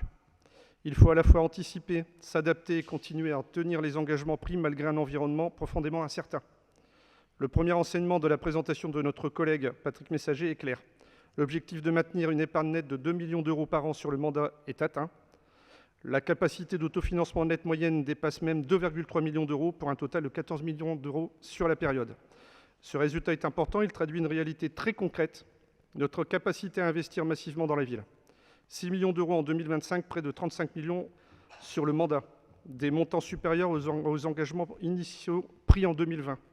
Cette année, je note une continuité de notre action. Cette solidité financière se traduit directement sur le terrain, avec des rénovations thermiques, notamment à la salle Jules Ferry et à l'école élémentaire de Gaulle, les opérations de renouvellement urbain dans plusieurs quartiers, Bleusborn, Cours-Laurent, Forte-d'Aubresse, avec un objectif simple, améliorer concrètement les conditions de vie des habitants. L'amélioration du cadre de vie avec le programme ambitieux de réfection de la voirie, la modernisation de l'éclairage public et la renaturation de la cour d'école Carpeaux. Ce sont donc au total 6 millions d'euros, comme je le disais, investis en 2025 et 34 millions d'euros sur le mandat, soit près de 40% de plus que ce qui avait été annoncé. Pour atteindre ces résultats, il a fallu une gestion rigoureuse, une capacité d'adaptation constante et, lorsque nécessaire, des ajustements de méthode. Cette exigence de gestion a permis en 2025 d'absorber l'impact de la hausse des cotisations patronales, plus de 200 000 euros de dépenses imposées sur notre masse salariale, Malgré cela, les dépenses de fonctionnement restent globalement maîtrisées, notamment grâce à la réduction significative des consommations énergétiques. Ce résultat est le fruit d'une stratégie ambitieuse de rénovation thermique des bâtiments communaux et modernisation de l'éclairage public. C'est une politique à la fois économique et environnementale. Elle répond à un double impératif: limiter l'impact du dérèglement climatique dont les effets sont déjà visibles et adapter notre patrimoine bâti aux épisodes extrêmes de plus en plus fréquents. Elle permet également de réduire notre dépendance aux hausses du coût de l'énergie. Ces efforts de gestion produisent des effets très concrets et nous permettent de poursuivre un niveau d'investissement élevé au service des Ancinoises et des Ancinois, tout en maintenant et en développant les services publics essentiels à la population. Et cela sans augmenter la pression fiscale ni augmenter les tarifs de services indispensables à bon nombre d'Ancinois. Pour conclure, ce compte financier unique 2025 témoigne d'une commune qui tient ses engagements, qui investit de manière responsable et qui refuse de faire peser sur les générations futures les choix d'aujourd'hui. C'est un bilan solide qui constitue une base sérieuse pour cette nouvelle mandature. Pour toutes ces raisons, chers collègues, je vous invite à adopter sans réserve ce compte financier unique 2025. Je vous remercie.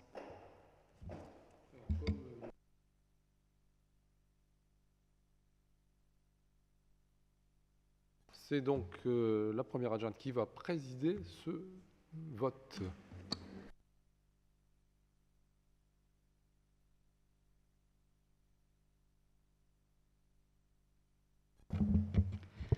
Bien, donc qui vote contre? Abstention? Donc 2 abstentions. Donc votez à la majorité. Monsieur le maire, vous pouvez revenir.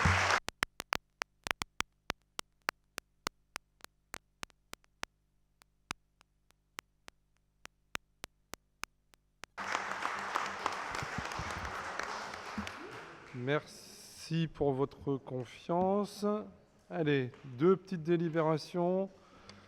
Affectation des résultats 2025, délibération classique une fois que le CFU ou avant, quand le compte administratif était voté. Monsieur Messager. Délib 21. Le compte financier unique, donc l'affectation du résultat 2025, fait apparaître un excédent de fonctionnement de plus 3 557 147,22. Le besoin de financement, section investissement, est de 3 075 617,87 €. Il est proposé d'affecter une partie de l'excédent de fonctionnement pour couvrir le besoin de financement de la section d'investissement, 3 075 617,87 €. Le solde de l'excédent de fonctionnement, 481 532,85 €, sera affecté à l'article 002, excédent de fonctionnement reporté. Il est demandé au conseil municipal d'approuver l'affectation du résultat 2025 du budget de la ville. Monsieur le maire. Pas de questions. Qui vote contre? Abstention. Donc 2. Votez à la majorité. Et une petite dernière. Rapport sur l'état et l'évolution de la dette en 2025. Toujours Monsieur Messager. Délib 22, rapport de dette 2025. La présente délibération a pour objet de donner l'information la plus précise sur l'état de la dette, son évolution et la politique d'endettement envisagée.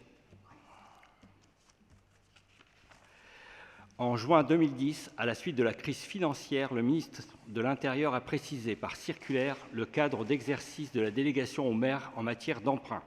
Cette circulaire précise notamment la nécessaire information du Conseil sur la stratégie d'endettement de la collectivité. La présente délibération a pour objet de donner l'information la plus précise sur l'état de la dette, son évolution et la politique d'endettement envisagée. Le rapport est structuré en 3 parties: les opérations effectuées dans l'année écoulée, l'état de la dette et la stratégie d'endettement. Opération effectuée en 2025. Un nouveau contrat d'1 million a été signé avec l'agence France Locale, AFL. La durée d'amortissement est de 25 ans et le taux d'intérêt annuel est le taux du livret A, 0,40 %. Afin de mobiliser les fonds uniquement en cas de besoin, cet emprunt a été assorti d'une phase de mobilisation d'une durée maximale de 6 mois. Les fonds ont été libérés en juillet 2025. En 2025, la ville a remboursé un total de 862 541,74 €. la ville a remboursé au titre des intérêts de la dette 272 789,73 €. L'état de la dette au 31 décembre 2025, l'encours de la dette présente les caractéristiques suivantes. Nous avons 6,9% en taux variable.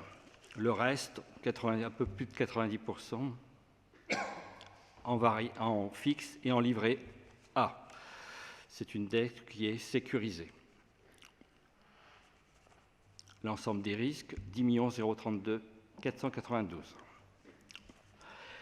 La typologie des emprunts. La typologie des emprunts est basée sur une double échelle de risque en fonction de l'index de 1 faible risque à 5 risques élevés, de la structure du produit de A faible risque, E risque élevé. La dette de la ville se situe à 100% dans la catégorie qui représente le moins de risque 1A, qui inclut les taux fixes et les taux variables courants, Euribor, EUNIO, livret A, sans effet multiplicateur. Cette sécurisation permet de garder un coût de la dette stable, compte tenu de la situation économique de la France, puisque le taux moyen au 31 décembre 2025 est de 2,44%, contre 2,56% en 2024. Il reste en dessous du taux moyen des communes de 10 000 à 20 000 habitants, qui s'établissait à 2,78 en décembre 2025. Source Observatoire Finances Actives 2025. La capacité de désendettement, quant à elle, reste à un niveau très satisfaisant, puisqu'elle s'établit en 2025 à 3,8 années, alors que le seuil d'alerte est de 12 ans. Contexte et stratégie d'endettement. Pour rappel, les exercices 2022 et 2023 ont été marqués par un contexte de forte inflation, 5,22 en 2022 et 4,88 en 2023, avec pour conséquence un relèvement des taux directeurs de la Banque centrale européenne. En conséquence, les taux proposés aux collectivités territoriales avaient fortement augmenté sur ces exercices. La tendance observée en 2024 et 2025 est plus mesurée, avec une inflation de 2% en 2024 et 0,9% en 2025, avec pour corollaire un début d'assouplissement monétaire. Pour 2026, au stade du budget primitif, il est prévu de recourir à l'emprunt à hauteur de 1 170 766,14 €. Pour sa procédure de mise en concurrence, la ville arbitrera entre taux fixe, variable et livret A. Compte tenu de la nature des investissements opérés en 2026, qui ont encore priorisé des dépenses d'efficacité énergétique, déploiement de l'éclairage public en LED, rénovation de l'école Gallieni, première phase, les dispositifs de la Banque des territoires tels que les prêts de transformation écologique peuvent représenter une belle opportunité pour la ville. Monsieur le maire. Merci. Y a-t-il une intervention? Madame Dolic. Sur le prêt, pour 2026, 1 170 000, c'est ça? Oui, c'est le chiffre qui a été donné à peu près. C'est le dernier, ça? Oui, oui. C'est le dernier qui sera arrivé. Bah, c'est le prêt maximum qui pourra être réalisé. En D'accord. fonction de l'évolution de comment évolue l'investissement en cours d'année, le prêt peut être éventuellement encore diminué. Pour un maximum de 1 170 000. Mais oui, je ne sais pas ce qu'on aura besoin, peut-être. Quel lien avec le prêt le financement des besoins de trésorerie 1 500 000, la Banque Postale? Donc c'est un prêt, on est d'accord, qui est en page 7 du déroulé du... Non, mais si c'est l'avance de trésorerie, c'est l'avance de trésorerie. C'est une ligne de trésorerie, c'est parce qu'à un moment donné, entre les subventions qu'on a de l'État et nous, les dépenses que l'on a, à un moment donné, on n'a plus suffisamment de roulement ou alors on ne peut plus payer de personnel. Donc on fait une avance. Donc on fait avec, donc là c'était avec l'agence postale, une avance de trésorerie qu'on utilise quand on en a besoin, même chose. Et dès qu'on a l'argent récupéré des dotations de l'État, notamment, on rembourse cette ligne de trésorerie. C'est juste une ligne de trésorerie, c'est pas un emprunt. Si la banque nous prête de l'argent pour avancer, au niveau de la banque, c'est pas du tout la même chose. Et il y a plein de communes qui font des lignes de trésorerie, justement par rapport à la dotation, en fonction de, même si c'est tous les mois ou en fonction de l'arrivée des subventions ou des dotations. Donc la ligne de trésorerie, elle est relativement classique, et c'est pas un emprunt, puisque la ligne de trésorerie, on utilise, des fois on l'utilise pendant 15 jours, 3 semaines, un mois, ça dépend de quand est-ce qu'on retouche l'argent qu'on sait qu'on va avoir. Donc c'est une avance de trésorerie qui dure sur quelques semaines. Donc c'est pas un emprunt. On joue sur les mots, mais en fait, voilà. Non. Je demandais aux techniciens si on joue sur les mots, mais pour moi, c'est pas du tout la même chose. Qui répond?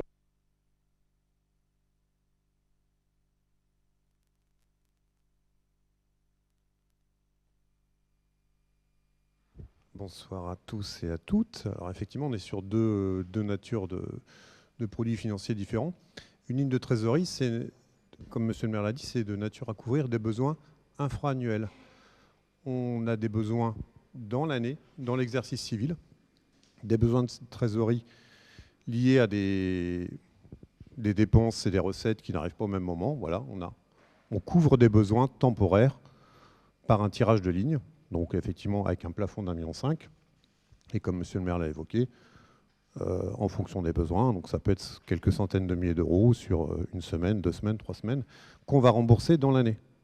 Au 31 décembre, les crédits de trésorerie ont été remboursés. Et on a rémunéré la banque par du paiement d'intérêt sur la durée et les montants de tirage de ligne de trésorerie. Mais on est bien sûr une temporalité qui est totalement différente et une nature de produits financiers qui est différente. Et l'emprunt, effectivement, c'est des besoins pour couvrir les besoins budgétaires. Et donc là, on est sur un produit qui va être remboursé sur plusieurs années. Mais effectivement, les lignes de trésorerie, par définition, ce n'est pas un emprunt.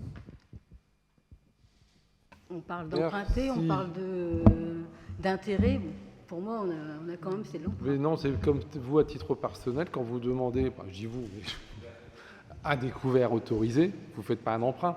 Vous demandez un découvert parce que, pour une raison X, vous avez besoin d'un montant entre des entrées qui doit arriver. Vous demandez un découvert autorisé qui est parfois autorisé selon pour l'année ou pour un découvert spécifique pour 3 mois. Ce n'est pas un emprunt.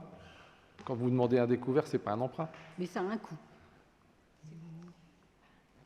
Ça a un coût pour la collectivité. Oui, mais le coût, il est vraiment lié. Comme là, on clique sur 1,5 million, on n'a peut-être utilisé que 300, 400, 500, et on peut l'utiliser en plusieurs coûts. C'est-à-dire que là, on va peut-être prendre 200 000, et puis la fois d'après, on prendra 300, 400 000, et on paye sur la durée qui est très courte, et sur des taux qui sont généralement, comme c'est des durées très courtes, les taux sont bas. Donc oui, ça a un coût, mais le coût, il est minime. D'accord. Je veux bien pour la prochaine fois un point sur l'année 2025, comment ça a été utilisé, s'il vous plaît. Sur l'année 2025, comment ça a été utilisé, quelle temporalité et puis combien ça a coûté à la ville en fait. Oui, on vous donnera les éléments, mais c'est pour ça qu'il y a aussi les... Sur le statut, d'ailleurs, vous avez une ligne spécifique au chapitre 66, vous avez... une ligne, alors vous avez la ligne intérêt des emprunts et une ligne relative aux intérêts de la ligne de trésorerie. Vous avez le montant?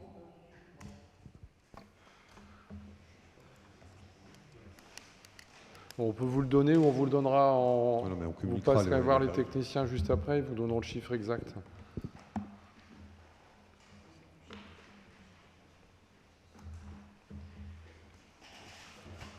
Mais c'est une ligne de trésorerie qui est classique dans les collectivités territoriales. La question, elle est purement naïve, mais oui, non, mais savoir, juste pour aussi que tout le monde soit au courant. Juste Monsieur le maire, par rapport au coût, effectivement, c'est un service, donc on rémunère le service. Mais c'est quand même un coût qui est moindre que si on prenait un emprunt pour couvrir un besoin de quelques semaines. Vous voyez, si effectivement il y a un décalage entre la fin des travaux et l'arrivée de la subvention, voilà, donc on a un besoin de trésorerie qui va durer quelques jours, quelques semaines. A contrario, ça ne serait pas très logique de prendre un emprunt sur 20 ans pour couvrir un besoin de quelques semaines. Vous voyez ?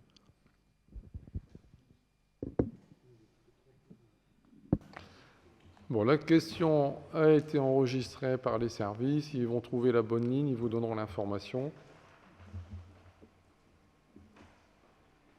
Mais c'est vrai que le fait que vous soyez dans aucune commission, ça facilite pas les communications non plus.